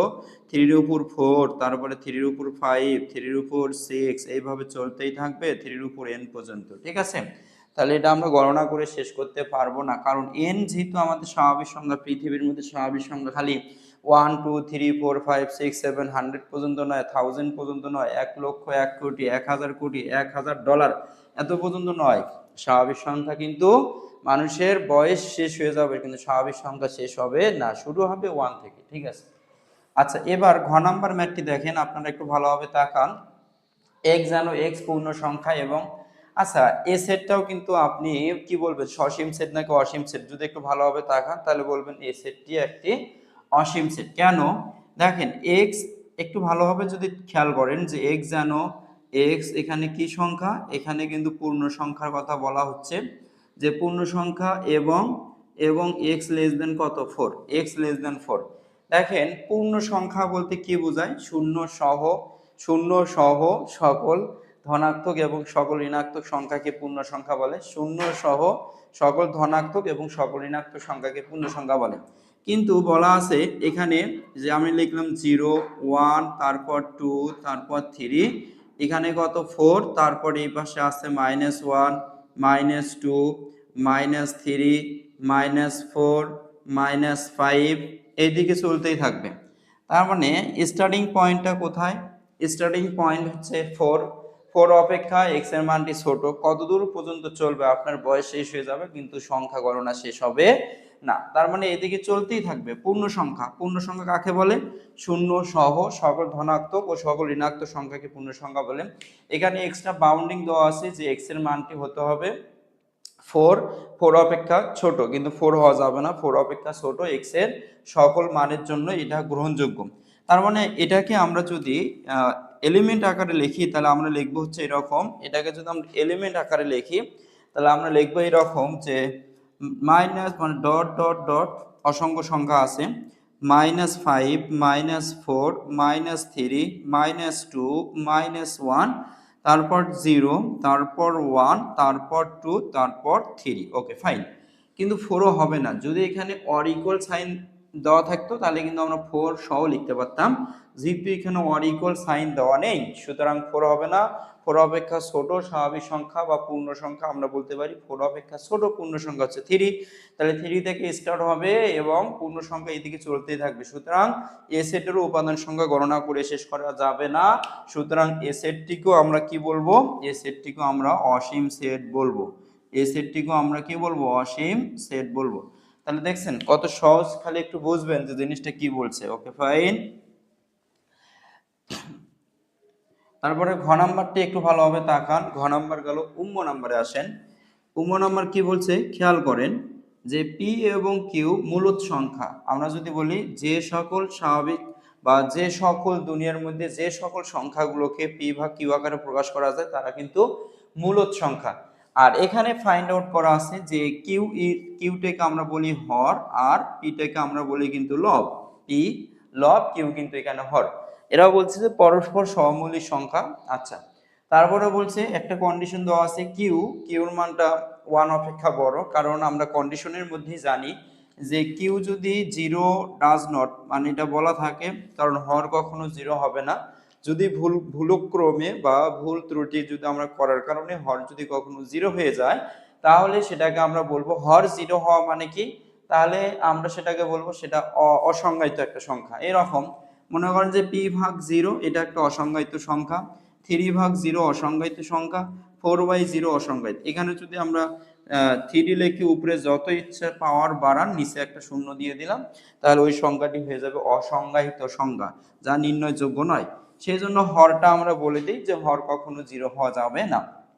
আচ্ছা, তারপরে এরা বলেছে যে কিউ গ্রেটার দেন 1, তাহলে 1 অপেক্ষা বড় দুনিয়ার সংখ্যা খালি কি 2, 2, 3, 4, 5, 6, 7, 8, 9, 10 এরকম অসংখ্য সংখ্যা আছে যেগুলো 1 অপেক্ষা বড়। সেজন্য আমরা বলতে পারবো, সেই জন্যই আমরা বলতে পারবো যে পির মানটা ধরে নিলাম হচ্ছে কি 5 আর এখানে দিলে দেন 2, তাহলে এটা সংখ্যা এরকম অসংখ্য সংখ্যা আছে যেগুলো সংখ্যা আমরা কি গণনা করে শেষ করতে পারবো না। সুতরাং এই সংখ্যাটিকে বা এই সেটটিকে আমরা বলবো কি অসীম সেট। ওকে, আমরা বুঝতে পেরেছি যেটা অসীম সেট। 6 নাম্বার ম্যাথটি যদি আমরা সলভ করি তাহলে দেখব যে এখানে y যেন y স্বাভাবিক সংখ্যা। আপনাদের একটা মিস্টেক থাকে যা আপনাদেরকে যদি আমি স্বাভাবিক সংখ্যা সেট লিখতে বলি আপনারা লিখবেন ইহা। ইহা কিন্তু ডাহা মিথ্যা কথা, ইহা ভুল। আমরা আপনাদেরকে যদি লিখতে বলি যে স্বাভাবিক সংখ্যা সেট লেখেন, তো আপনাদেরকে যদি স্বাভাবিক সংখ্যা সেট লিখতে বলি তাহলে আপনারা কি লিখবেন? এটা লিখবেন, ইহা কিন্তু ভুল। আচ্ছা, তো স্বাভাবিক সংখ্যা লিখতে হবে যদি আমরা নরমাল লিটার লিখি, সেই জন্য এই যে একটা প্রান্ত আমাদেরকে বোল্ড করে দিতে হবে। ঠিক আছে, একটা প্রান্ত আমাদের বোল্ড করে দিতে হবে, তার এটা হচ্ছে স্বাভাবিক সংখ্যা সেট। আর পাঠ্য পুস্তকে আমরা যে লিটারটি এন দেখতে পাই সেটা কিন্তু বেসিক্যালি এন না, ওটা হচ্ছে ইটালিক অক্ষরে থাকে, এরকম বাঁকা আকারে থাকবে। আপনারা একটু খেয়াল করবেন, বাঁকা আকারে যখন বাঁকা আকারে থাকবে তখন এটাকে বলা হবে ইটালিক লিটার। ওই এনটা কিন্তু ইটালিক লিটার। ঠিক আছে, নরমাল এন কিন্তু স্বাভাবিক সংখ্যা নয়, এটা খেয়াল রাখবেন। আচ্ছা, তো এখানে দেখেন একটা বাউন্ডিং আছে ওয়াই স্কোয়ার অপেক্ষা 100 অপেক্ষা ওয়াই স্কোয়ারের মানটা ছোট হবে, ওয়াই কিউবের মানটা ওয়াই কিউবের মান মানে এখানে ওয়াই কিউব কি হবে 100 অপেক্ষা বড় হবে, আর হচ্ছে আর ওয়াই স্কোয়ারের মানটা 100 অপেক্ষা ছোট হবে। তার মানে আমরা দেখতে পাচ্ছি যে এটা গণনার যোগ্য। সুতরাং এটাকে আমরা বলতে পারি কি সসীম সেট। যেহেতু এটা গণনার যোগ্য সেই জন্য এই সেটটিকে আমরা সসীম সেট বলতে পারি। ওকে ফাইন। এখন আমরা এক্সাম্পল 4 এই ম্যাথটি সলভ করব। খুবই ইজি অ্যান্ড সিম্পল অ্যান্ড খুবই সহজ এই ম্যাথটি। আপনারা জাস্ট একবার দেখবেন তাহলে এই ম্যাথটি খুব সহজেই সলভ করতে পারবেন। তো বলছে যে সকল স্বাভাবিক সংখ্যার সেট একটি অসীম সেট, সকল স্বাভাবিক সংখ্যার সেট একটি অসীম সেট। তো আপনাকে যদি আমি স্বাভাবিক সংখ্যা দেই তাহলে আপনি কি করবেন? এইভাবে একটা স্বাভাবিক সংখ্যা নেবেন যে 1 থেকে শুরু করে 1, 2, 3, 4, 5, 6, 7 ডট ডট ডট ডট এরকম স্বাভাবিক সংখ্যা নেবেন। এখন তো আপনাকে বললাম যে আচ্ছা আপনি স্বাভাবিক সংখ্যার একটি সর্বোচ্চ সংখ্যা নেন তো। স্বাভাবিক সংখ্যার একটি সর্বোচ্চ সংখ্যা নেবেন। তাহলে স্বাভাবিক সংখ্যার একটি সর্বোচ্চ সংখ্যাকে যদি আপনি কে ধরে নেন, তাহলে এখন কিন্তু আপনি বলে দিলেন এখানে যে আমি যে স্বাভাবিক সংখ্যার সর্বোচ্চ সংখ্যা আমি ধরে নিলাম সেটা কিন্তু কে। ওকে ভাই, এবার কে এর সাথে আমরা একটু দুষ্টামো করব। জাস্ট দেখেন দুষ্টামোটা কিরকম, যে কে সাথে যদি আমরা +1 যোগ করি তাহলে আপনি সর্বোচ্চ ধরে নিলেন। কেটা কি করলেন, স্বাভাবিক সংখ্যার সর্বোচ্চ সংখ্যা ধরে নিলেন। মানে এই পৃথিবীতে সর্বোচ্চ স্বাভাবিক সংখ্যা, মনে করেন সর্বোচ্চ স্বাভাবিক সংখ্যা সেটা ধরেন হচ্ছে মনে করেন 10,000, 1,000, 1 বিলিয়ন ট্রিলিয়ন লক্ষ কোটি এইরকম একটা স্বাভাবিক সংখ্যা ধরে নিলেন, তার সাথে জাস্ট 1 যোগ করে দেবেন। ওই যে 1,000 ট্রিলিয়ন কোটি বা 1,000 বিলিয়ন কোটি বা 1 লক্ষ 1,000 লক্ষ কোটি একটা স্বাভাবিক সংখ্যা ধরে নিলেন, তার সাথে কি করে নিলেন, জাস্ট 1 যোগ করে দিলেন। তার মানে কি হলো, 1,000 লক্ষ কোটি স্বাভাবিক সংখ্যা যেটা ধরে নিলেন তার সাথে 1 যোগ করার কারণে 1,000 লক্ষ কোটি 1। ওকে ভাই, তার মানে আমরা বোঝার সুবিধার্থে এখানে এই স্বাভাবিক সংখ্যাটাকে আমরা ধরে নিলাম যে সর্বোচ্চ স্বাভাবিক সংখ্যা হচ্ছে 100। সর্বোচ্চ স্বাভাবিক সংখ্যা ধরে নিলাম 100 বোঝার সুবিধার্থে। তাহলে এবার আপনি কি করলেন যে 100-র সাথে 1 যোগ করলে, 100-র সাথে 1 যোগ করলে কত হলো, 101 হয়ে গেল। তাহলে এবার কি আপনি বলবেন 101 কি সংখ্যা, নিঃসন্দেহে বলবেন 101 স্বাভাবিক সংখ্যা। এবার শুধু এটাই কেন, আরো যদি করি কে এর সাথে 2 যোগ করি, তাহলে 100-র সাথে যদি আমরা 2 যোগ করি তাহলে কত হবে, 102 হয়ে গেল। তাহলে এবার আপনি 102 কে কি বলবেন, স্বাভাবিক সংখ্যার কি বাইরে, অবভিয়াসলি না। তার মানে আপনি কি বললেন এখানে, যে বলে দিলেন কে হচ্ছে একটি সর্বোচ্চ স্বাভাবিক সংখ্যা, তার সাথে কিন্তু 1 যোগ করার কারণে 101 পেলাম, ওই সর্বোচ্চ সংখ্যা থেকে আবার বড় সংখ্যা পাচ্ছি। আবার এই সর্বোচ্চ সংখ্যার সাথে আবার 2 যোগ করার কারণে সর্বোচ্চ সংখ্যা থেকে আমরা বড় সংখ্যা পাচ্ছি। তার মানে যে সর্বোচ্চ সংখ্যা যেটা স্বাভাবিক সংখ্যা ধরে নিলাম, সেই স্বাভাবিক সংখ্যার থেকে আমরা সর্বোচ্চ আরো স্বাভাবিক সংখ্যা নির্ণয় করতে পারতেছি। সুতরাং এই স্বাভাবিক সংখ্যার সেট যেটা আছে এটা কি কখনো গণনা করে কি শেষ করা সম্ভব, আপনি বলবেন না। তাহলে সুতরাং সকল স্বাভাবিক সংখ্যার সেট একটা কি হয়ে যাবে, অসীম সেট হয়ে যাবে। Okay fine. এক্সাম্পল 5 এখন আমরা সলভ করব। এক্সাম্পল 5 এ বলছে যে পি অফ মানে পি সেটের অন্তর্ভুক্ত উপাদান এক্স ওয়াই জেড এর উপসেটগুলো লেখো এবং সেগুলো থেকে প্রকৃত উপসেট নির্ণয় করো। তার মানে উপসেট এবং প্রকৃত উপসেট আমরা এবার লিখব, ঠিক আছে। তো আমরা যেটা করব সলিউশনে, যে দেওয়া আছে P of X comma Y comma Z, এটা কিন্তু দেওয়া আছে। তো এখান থেকে এই সেটের উপসেটগুলো লিখতে বলছে, তারপরে এই সেটের প্রকৃত উপসেটগুলো লিখতে বলছে। তাহলে আমরা যদি লিখি যে পি সেটের উপসেট সমূহ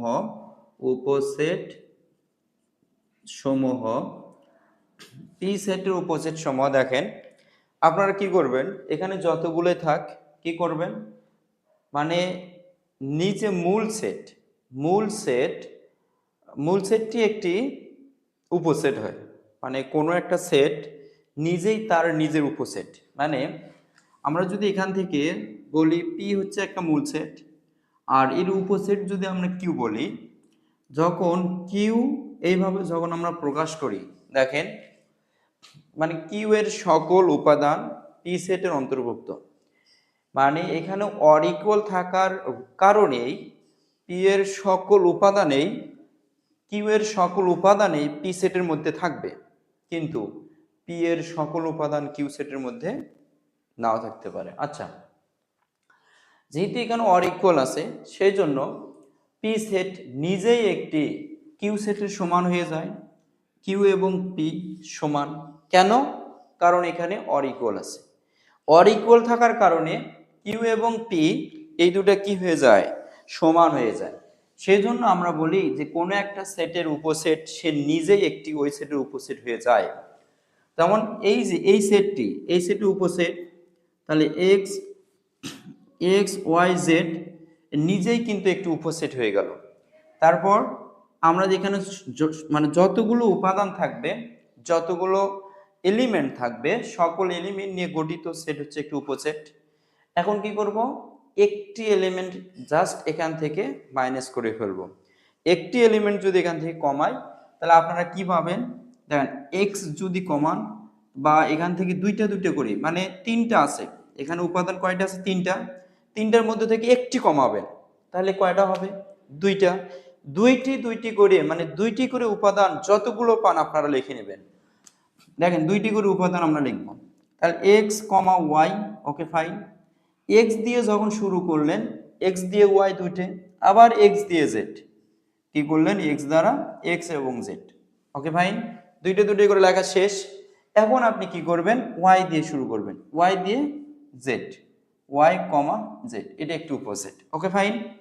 এবার দুইটি করে উপাদান নিয়ে লেখা শেষ হলে তারপরে শুরু করবেন একটি করে উপাদান লেখা।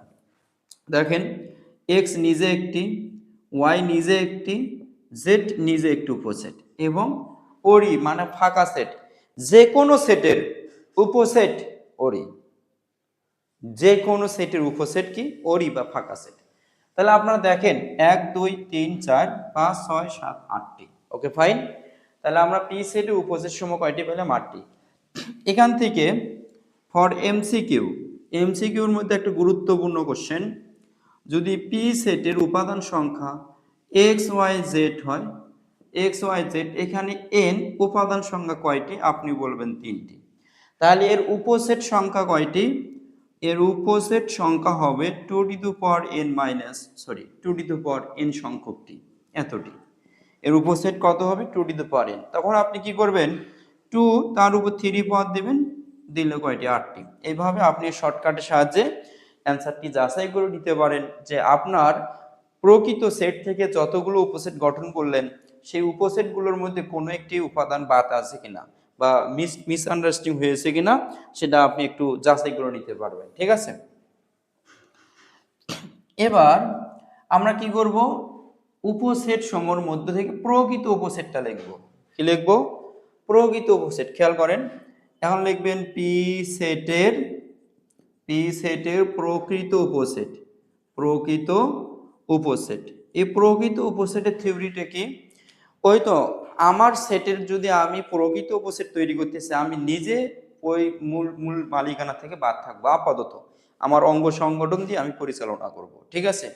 সেই রকম মানে প্রকৃত, মানে দেখেন সরকারি চাকরিজীবীরা যদি কোনো একটা প্রতিষ্ঠান তৈরি করে, তারা কিন্তু কি করে, যে নিজে হাইট থেকে আদার্স পার্সন দিয়ে ওই প্রতিষ্ঠানটা কিন্তু তারা পরিচালনা করে, ঠিক আছে।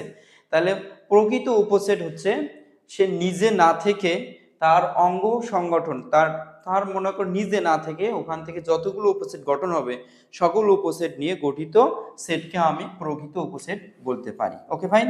প্রকৃত উপসেটের মধ্যে এই চিহ্ন হয়, যেখানে কিউ এবং পি, আপনি কিন্তু এখানে বলতে পারবেন না যে কিউ এবং পি সমান, বলতে পারবেন, বলতে পারবেন না। কেন, কিউ এবং পি এখানে যদি ডাজ নট অর ইকুয়াল, মানে অর ইকুয়াল থাকে, তখন কিন্তু আপনি বলতে পারতেন যে কিউ এবং পি সমান। যেহেতু এখানে অর ইকুয়াল সাইন থাকে না, সুতরাং কিউ এবং পি সমান হবে না, ওকে ফাইন। তার মানে আমরা উপসেট কি, প্রকৃত উপসেট বলবো। তাহলে এই সেটটি বাদে, মানে তিনটা আছে উপাদান, তিনটি উপাদান বাদে এখানে কি থাকবে, দুইটি করে আমরা যাত্রা শুরু করব, এক্স ওয়াই, ওকে ফাইন। তারপরে এক্স জেড, তারপর লিখবো হচ্ছে এক্স জেড, আমরা একটি করে লিখলাম, এক্স ওয়াই, এক্স জেড, আবার ওয়াই দিয়ে শুরু করব, ওয়াই জেড, এটা কিন্তু লেখা শেষ।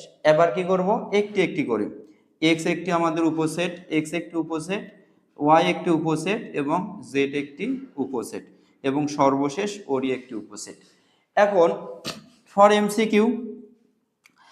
এমসিকিউর জন্য যেটা করতে হবে, প্রকৃত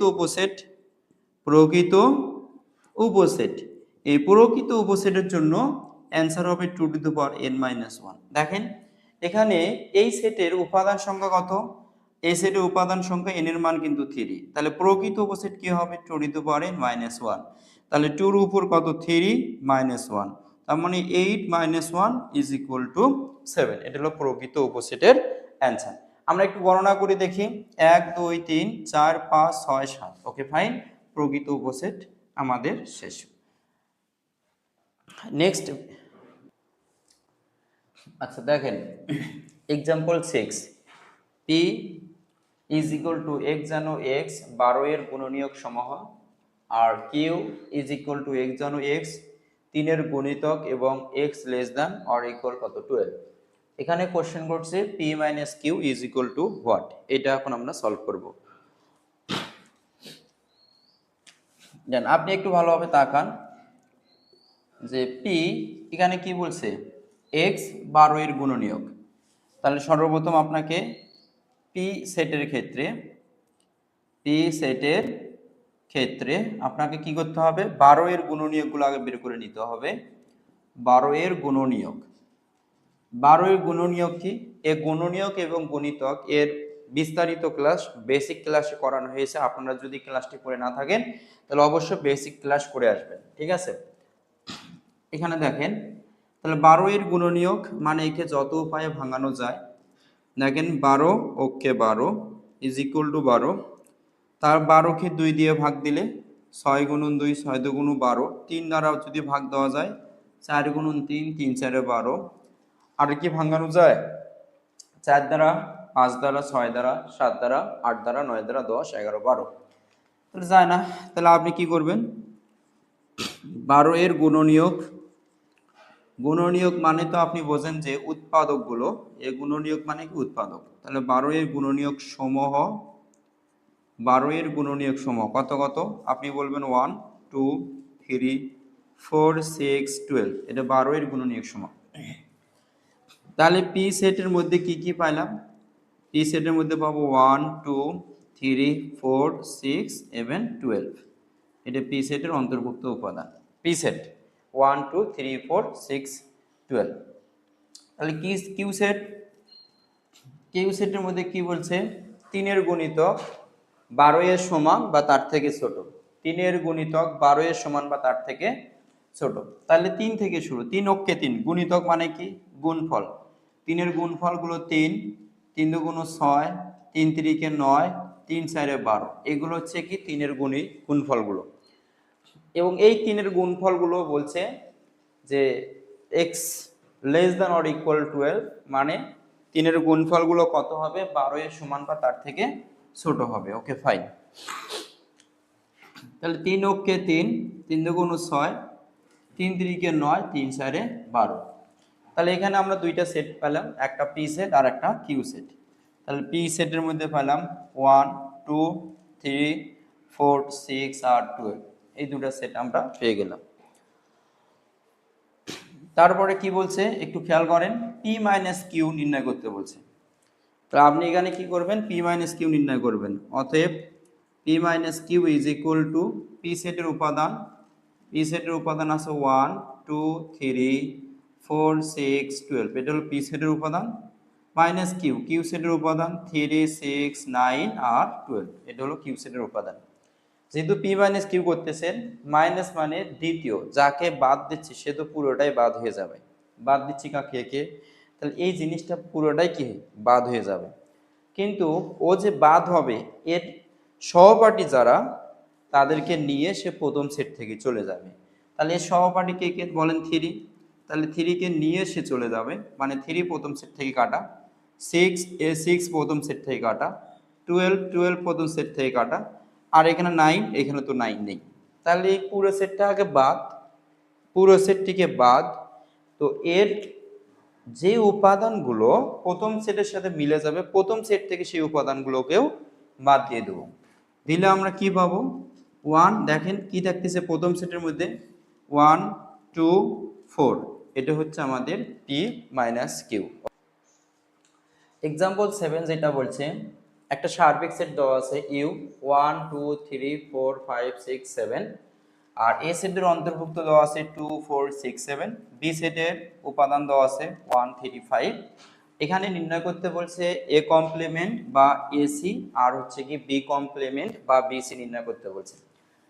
আমরা এখানে যে কাজটি করব, এ কমপ্লিমেন্ট কি সেটা আগে ভালোভাবে খেয়াল রাখি। এ কমপ্লিমেন্ট তার মানে সার্বিক সেট থেকে বাদ দিব কাকে, একে। তার মানে এই সব কিছু বেসিক ক্লাস আলোচনা করা হয়েছে, আপনারা যদি বেসিক ক্লাসটি করে না থাকেন ফার্স্ট থেকে ক্লাসগুলো দেখবেন, ঠিক আছে। এখানে দেখেন যদি বলি B complement is equal to U থেকে বাদ দেবো কাকে, বি কে। এভাবে লেখা যাবে ইউ মাইনাস এ, এভাবে লেখা যাবে ইউ মাইনাস বি, এভাবে লেখা যাবে। এই দুইভাবে আমরা লিখতে পারি।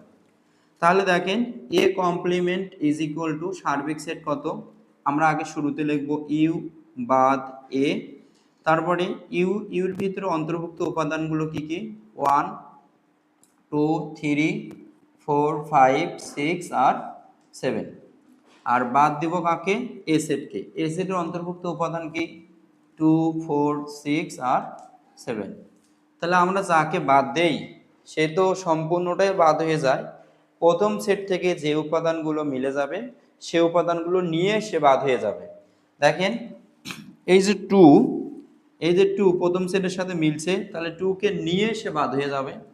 আবার 4 মিলছে, 4 নিয়ে বাদ হয়ে যাবে। 6 মিলছে, 6 নিয়ে চলে যাবে।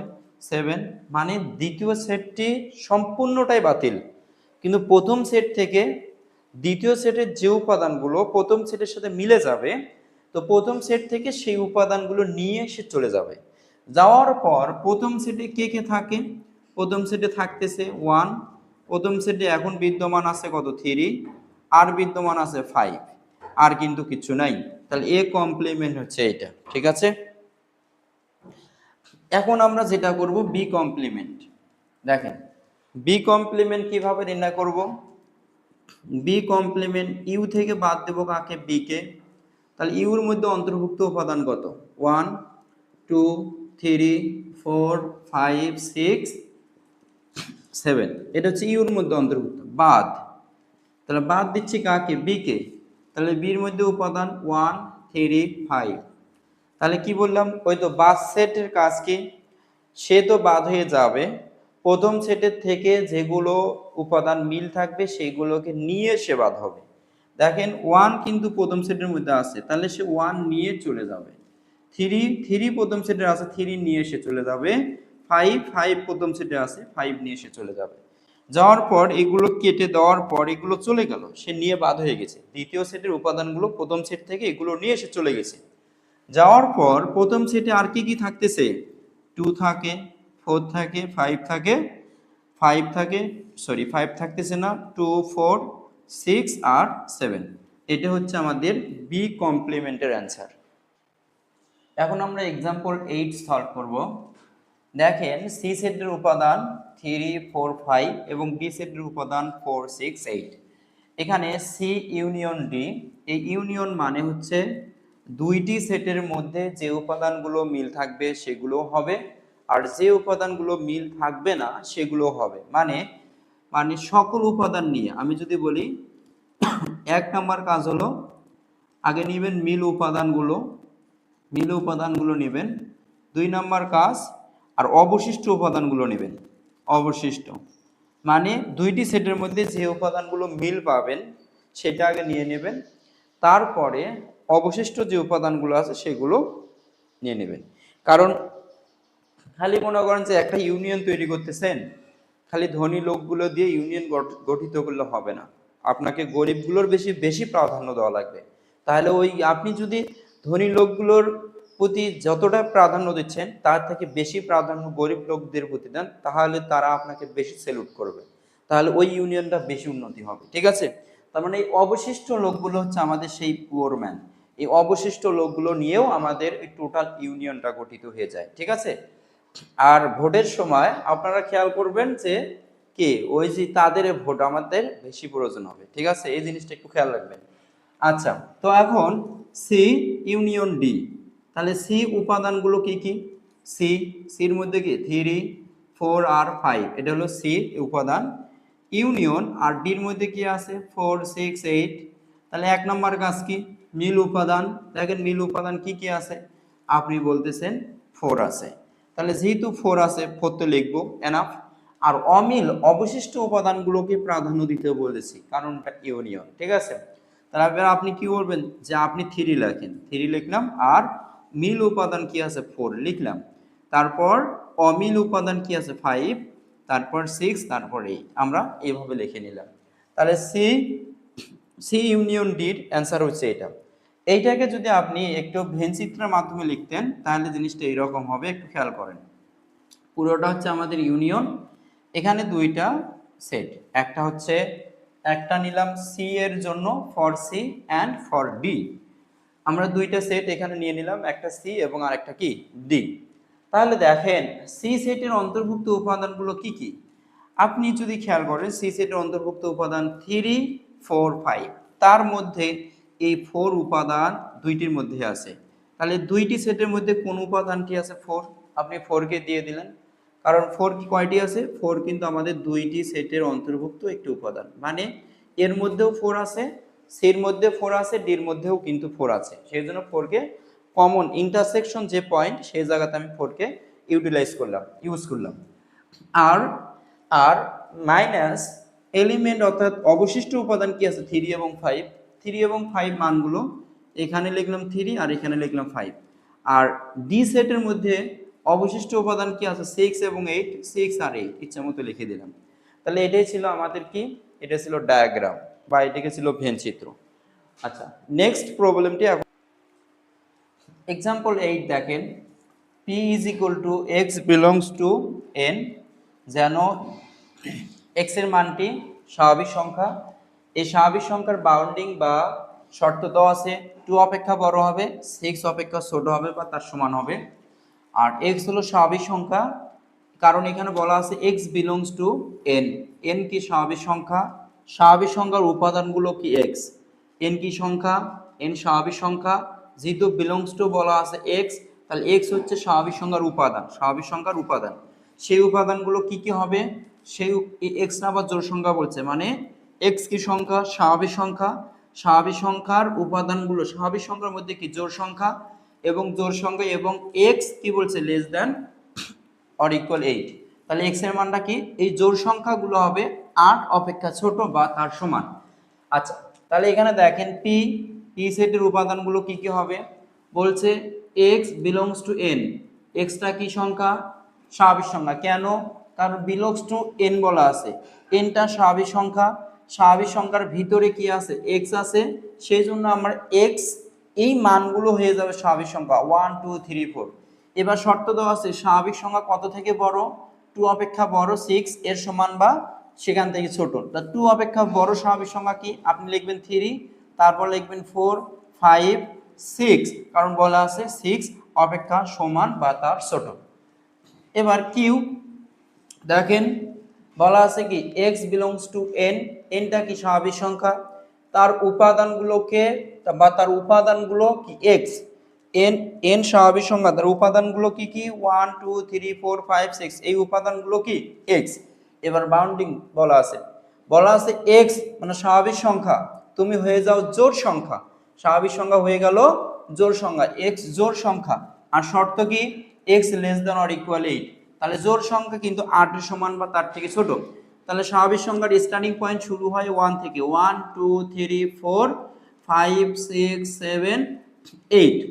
আচ্ছা, এরকম আরো আছে কিন্তু বলা আছে 8 এর সমান বা তার থেকে ছোট, এই স্বাভাবিক সংখ্যাগুলোর মধ্যে আমার বলে দিয়েছে কি সংখ্যা, জোড় সংখ্যা, তাহলে 2, 4, 6 এবং কি 8, এটা হলো অ্যান্সার 2, 4, 6 আর 8। ওকে, এবার বলছে কি যে পি ইন্টারসেকশন কিউ, এই যে ইউনিয়ন মানে ইন্টারসেকশন মানে মনে রাখবেন সকল মিল উপাদান, দুই বা ততোধিক সেটের মধ্যে শুধু কমন উপাদান নিয়ে গঠিত সেটকে বলা হবে ইন্টারসেকশন। ইন্টারসেকশন বলতে কি মিল উপাদান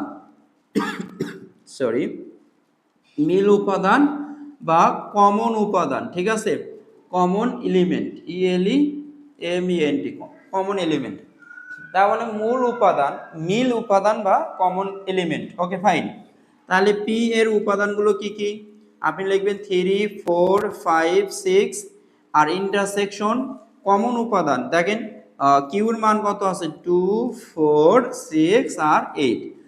এখন এদের মাঝে কি, এদের মাঝে হচ্ছে মিল উপাদান কি কি আপনি খুঁজে বের করেন তো, এখানে 4, 4 আছে, এই উপাদানটি মিল উপাদান, আর কি এখানে 6 আছে, এখানে কিন্তু 6 আছে, আর কোনো মিল উপাদান আছে, শুধুমাত্র ইন্টারসেকশনের অর্থ হলো শুধুমাত্র দুই বা ততোধিক সেটের মধ্য থেকে যে উপাদানগুলো মিল আছে এই মিল উপাদান নিয়ে গঠিত সেট, তাহলে মিল বা কমন উপাদান, তাহলে মিল আছে কি কি 4 আর হলো 6, এটা হলো আমাদের অ্যান্সার। Okay fine. 27 পৃষ্ঠার কাজ, 27 পৃষ্ঠার কাজের মধ্যে একটা দেওয়া আছে কমপ্লিমেন্ট এবং ইউনিয়নের সংমিশ্রণ করে একটি ম্যাথ। আপনারা দেখেন আগে ই কমপ্লিমেন্ট বের করবেন, তারপর এফ কমপ্লিমেন্ট বের করবেন এবং ই কমপ্লিমেন্ট আর এফ কমপ্লিমেন্টের যে মানগুলো পেয়ে যাবেন তাদের মাঝে ইউনিয়ন করে ফেলবেন। ইউনিয়ন মানে 1 নম্বর কাজ যতগুলো মিল উপাদান পাবেন সকল মিল উপাদান নিয়ে গঠিত সেট। 2 নম্বর কাজ যেগুলো অবশিষ্ট থাকবে সেই অবশিষ্টগুলো নিয়েও কি করবেন, কাজ করবেন। ঠিক আছে, তো এখানে দেখেন তাহলে প্রথমে ই কমপ্লিমেন্ট আগে বের করব। ই কমপ্লিমেন্ট মানে কি, সার্বিক সেট থেকে বাদ দেব কাকে, ই কে, এটা লিখতে পারেন, অথবা আপনি এটাও লিখতে পারেন ইউ থেকে ইউ মাইনাস হলো ইউ মাইনাস ই। এবার ইউর মানগুলো কি কি লিখে ফেলেন, যে 1 3 5 9 7 11, এটা হচ্ছে ইউর মান। আর মাইনাস ইর মান কি কি, ইর মান আছে 1 5 9, এটা হলো ইর মান।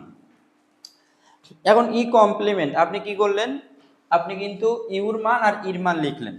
আচ্ছা তাহলে এবার কি করবেন, বাদ সেটে কাজ করবেন। তাহলে 1 তো মানে এই পুরোটাই তো বাদ, এই মানগুলো প্রথম সেট থেকে যেগুলো মিলবে এটা বাদ, প্রথম সেট থেকে 5 মিলছে 5 বাদ, 9 মিলছে 9 বাদ। তার মানে যাকে বাদ দিচ্ছি সে তো বাদ হয়ে যাবেই, আর সেই উপাদানগুলো প্রথম সেটের সাথে যেগুলো মিলে যাবে সেগুলো নিয়ে সে চলে যাবে। যাওয়ার পর প্রথম সেটে আর কি কি উপাদান থাকে, থাকতেছে 3 7 11, এটা হচ্ছে প্রথম সেটে থাকতেছে। এটা আমরা পেলাম ই কমপ্লিমেন্ট।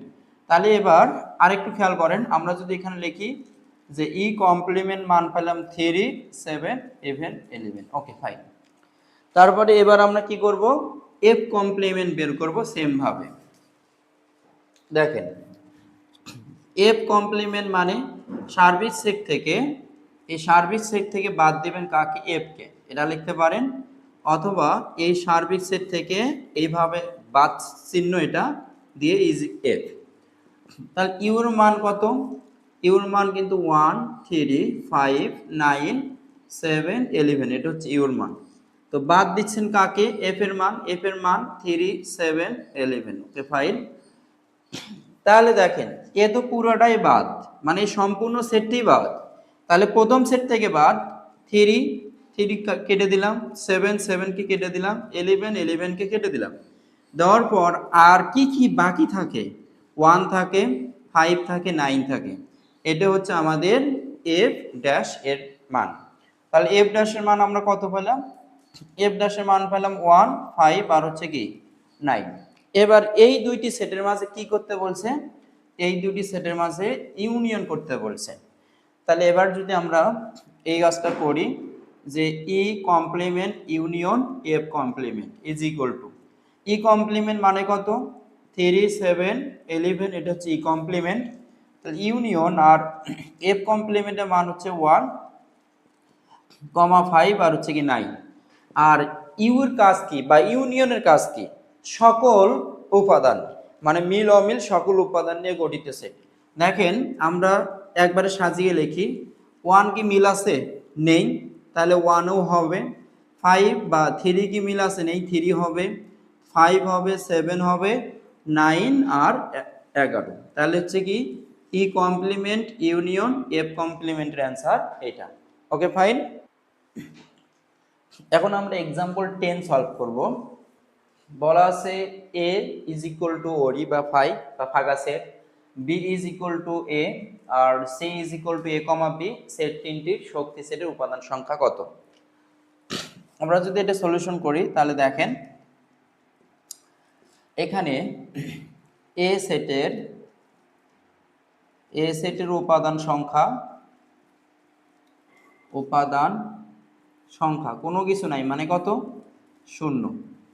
এ সেটের উপাদান সংখ্যা ওরি মানে কত 0, এবং শক্তি সেটের উপাদান সংখ্যা, শক্তি সেটের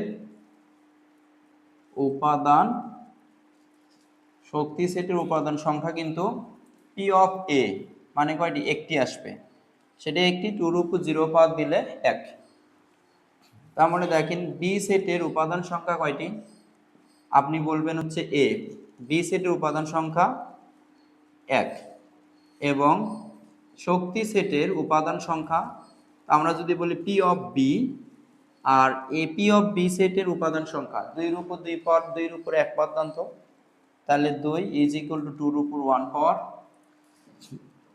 তো আমরা যদি এটা লিখি যে দুইটি উপাদান কি কি, P of B is equal to, তাহলে সর্বপ্রথম আগে এ নিজে একটি উপসেট, তারপরে ওরই, তারপরে আবার একটা সেকেন্ড ব্র্যাকেট, দুই সাইডে আবার একটি সেকেন্ড ব্র্যাকেট দিতে হবে।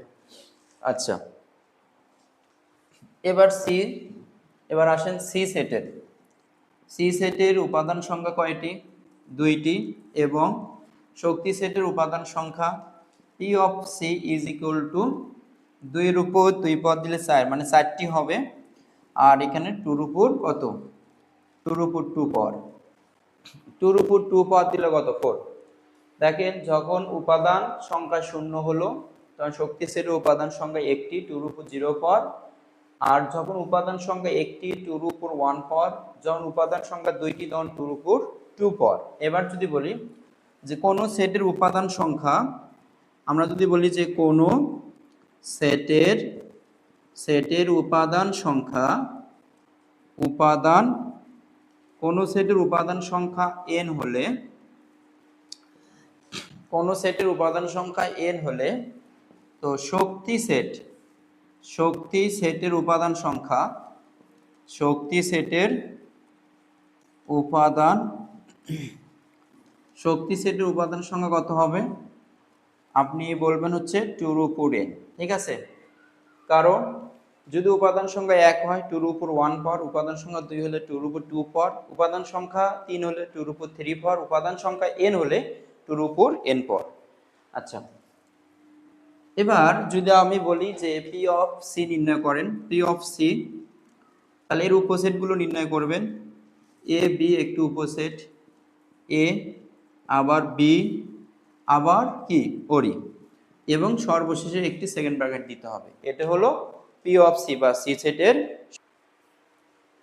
এখন আমরা एग्जांपल 11 সলভ করব।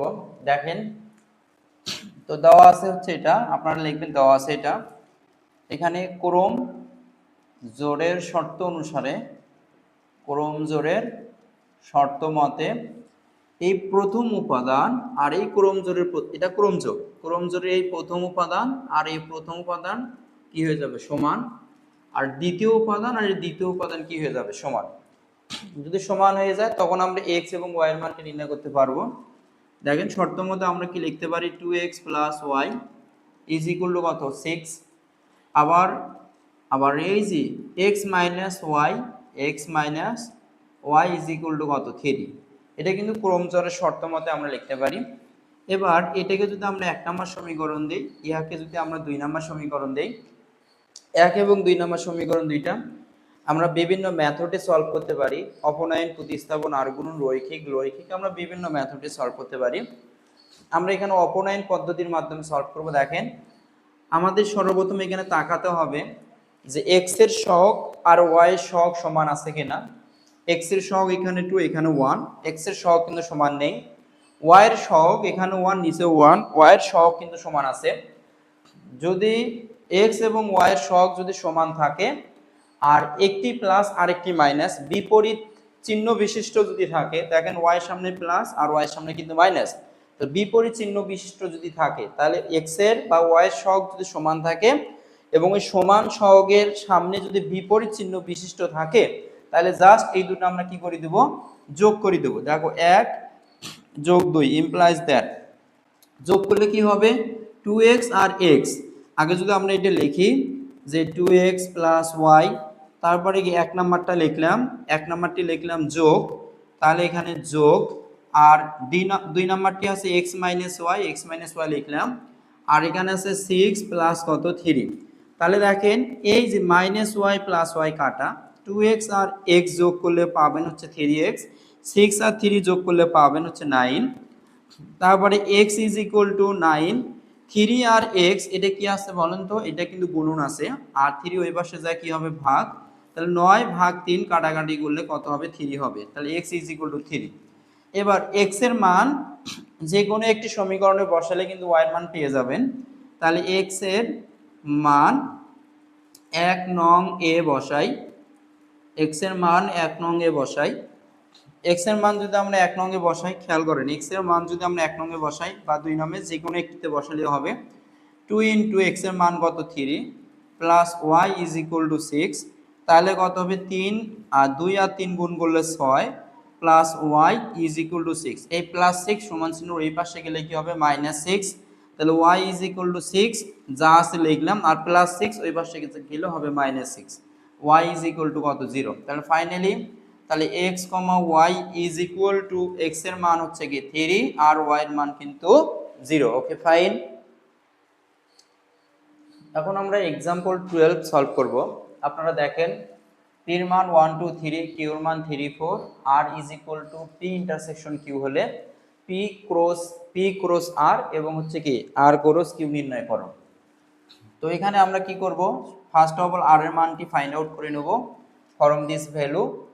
এখানে কি আছে p ইন্টারসেকশন q, তাহলে p এর মানটা কত 1 2 3 ইন্টারসেকশন q এর মান 3,4, তাহলে এই p এবং q এর মাঝে এই ইন্টারসেকশন মানটি, ইন্টারসেকশনের অর্থ কি আমরা জানি, ইন্টারসেকশন মানে হচ্ছে কি মিল উপাদান, মিল উপাদান। আর দেখবো দুইটা সেটের মাঝে কোন কোন উপাদানগুলো মিল আছে, এখানে 3 এখানে 3, অনলি 3 কিন্তু আমাদের মিল উপাদান r, তাহলে finally r is equal two কত পাইলাম আমরা 3 পাইলাম, r এর মান আমরা 3 পাইলাম। এবার দেখেন কি বলছে, বলছে p cross r, p cross r নির্ণয় করব, p ক্রস r, তাহলে p সেটের উপাদান কি, p সেটের উপাদান 1 2 3 ক্রস এবং r সেটের উপাদান কত 3, p ক্রস r, তাহলে এটাকে কার্তেশীয় গুণজ, কার্তেশীয় গুণজ করার সিস্টেম হচ্ছে আপনি এই প্রথম উপাদান দ্বারা 3 কে গুণন করবেন 1,3 দিয়ে কমা চিহ্নের মাধ্যমে লিখবেন, এই 1 দিয়ে সামনে যদি আরো উপাদান আপনি খুঁজে পাইতেন তাহলে সবগুলোকে 1 দিয়ে গুণন করা শেষ করতেন, যেহেতু এখানে একটি মাত্র উপাদান আছে সেজন্য 1 দিয়ে 3 কে একবারেই গুণন করবেন, তারপরে 2 দিয়ে আবার 3 কে গুণন, তাহলে 2,3 আবার 3 দ্বারা 3 কে গুণন, এটাকে আমরা বলি কার্তেশীয় গুণজ, তাহলে p ক্রস r। ওকে, এবার কি বলছে r cross p, r cross q, তাহলে এবার দেখেন r সেটের উপাদান কি কি আছে, r সেটের উপাদান আছে 3,4 ক্রস এবং q সেটের উপাদান কি আছে r সেটের উপাদান আছে হচ্ছে আপনার 3 আর ক্রস q সেটের উপাদান আছে 3,4। এবার দেখেন আমি কি বললাম যে এই উপাদানটি দ্বারা আপনি সামনের উপাদানটিকে গুণন করবেন, যতগুলো উপাদান পাবেন সবগুলো উপাদানকে গুণন করে ফেলবেন, তাহলে 3,3 আমরা কি করলাম এটাকে সুন্দর করে গুণন করলাম, 3 দ্বারা প্রথমে 3 কে গুণন করব, 3 দ্বারা তারপরে 4 কে গুণন করব, তার মানে 3,4, এটা হচ্ছে আমাদের কি কার্তেশীয় কি গুণজ। ঠিক আছে, एग्जांपल 12 ওকে ডান।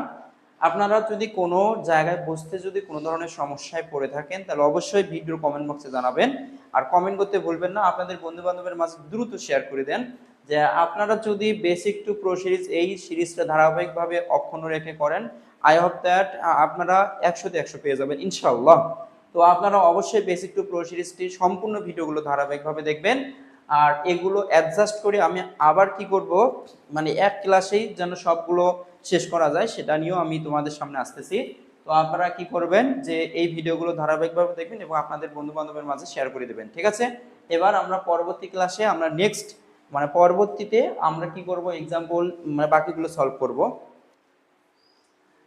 এখন আমরা एग्जांपल 13 সলভ করব, খুবই একটা গুরুত্বপূর্ণ ম্যাথ, এই ম্যাথটি আমরা খুব সহজে সলভ করতে পারি। দেখেন এখানে কিছু অতিরিক্ত কথা লিখতে হয় সেজন্য আমি আগে থেকে লিখে নিলাম।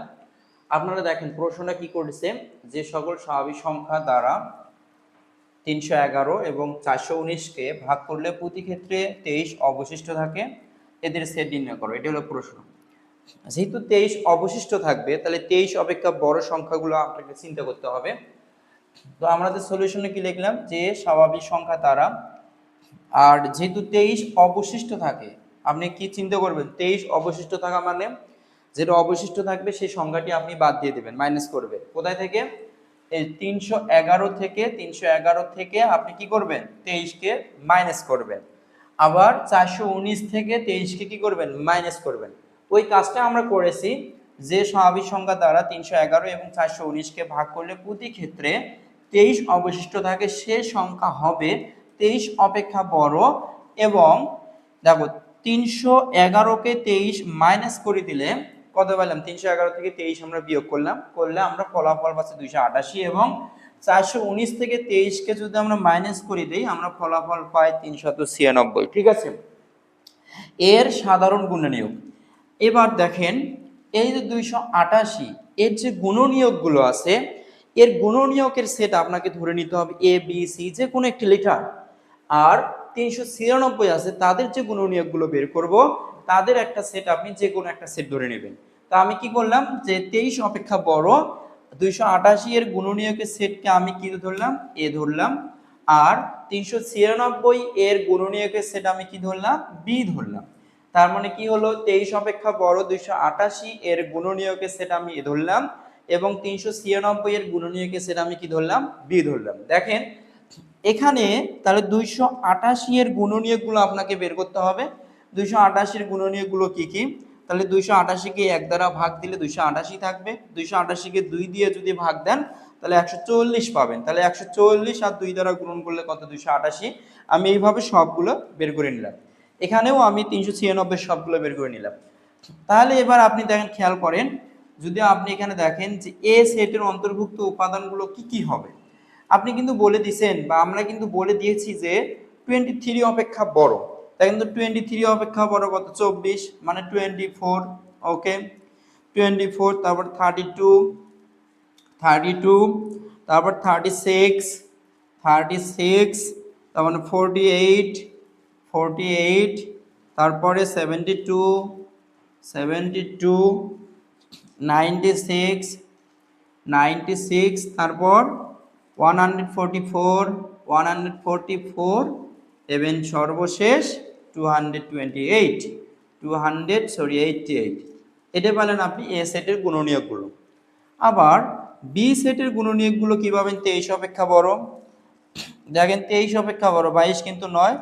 এই পাশে কোনো মানে তো 23 অপেক্ষা বড় নেই, কিন্তু এই পাশে মান 33, মানে 33, 36, 44, তারপর 66, 99, ইভেন 132, আর 198, আর 396।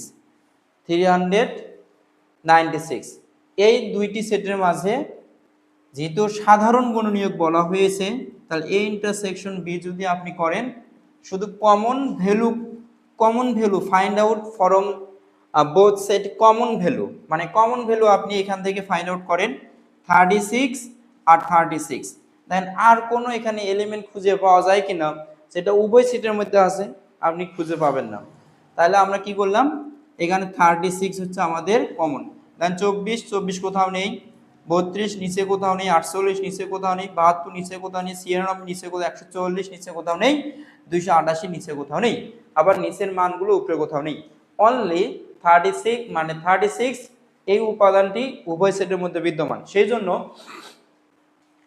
এবার আসেন, যে সকল স্বাভাবিক সংখ্যা দ্বারা, তার মানে 36 দ্বারা এই তো 331 এবং 419 কে যদি ভাগ করেন তাহলে ভাগশেষ থাকবে 19, মানে ভাগশেষ থাকবে 23। তাহলে এটা আপনি এটা করে দেখেন, এটা অবশ্যই থাকবে 36। তাহলে 36 দ্বারা ভাগ দিবেন কাকে, 311 একে ভাগ দিবেন, ক্যালকুলেশন করলে ভাগশেষ আপনার থাকবে 23। আবার একইভাবে 36 দ্বারা ভাগ দিবেন হচ্ছে 419 কে ভাগ দিবেন, 419 মানে 19 কে ভাগ দিবেন, তাহলে ভাগশেষ থাকবে আপনার 23। এই কাজটি করে কমেন্ট বক্সে জানাবেন যে ভাগশেষ 23 থাকে কিনা। ঠিক আছে, আসসালাম।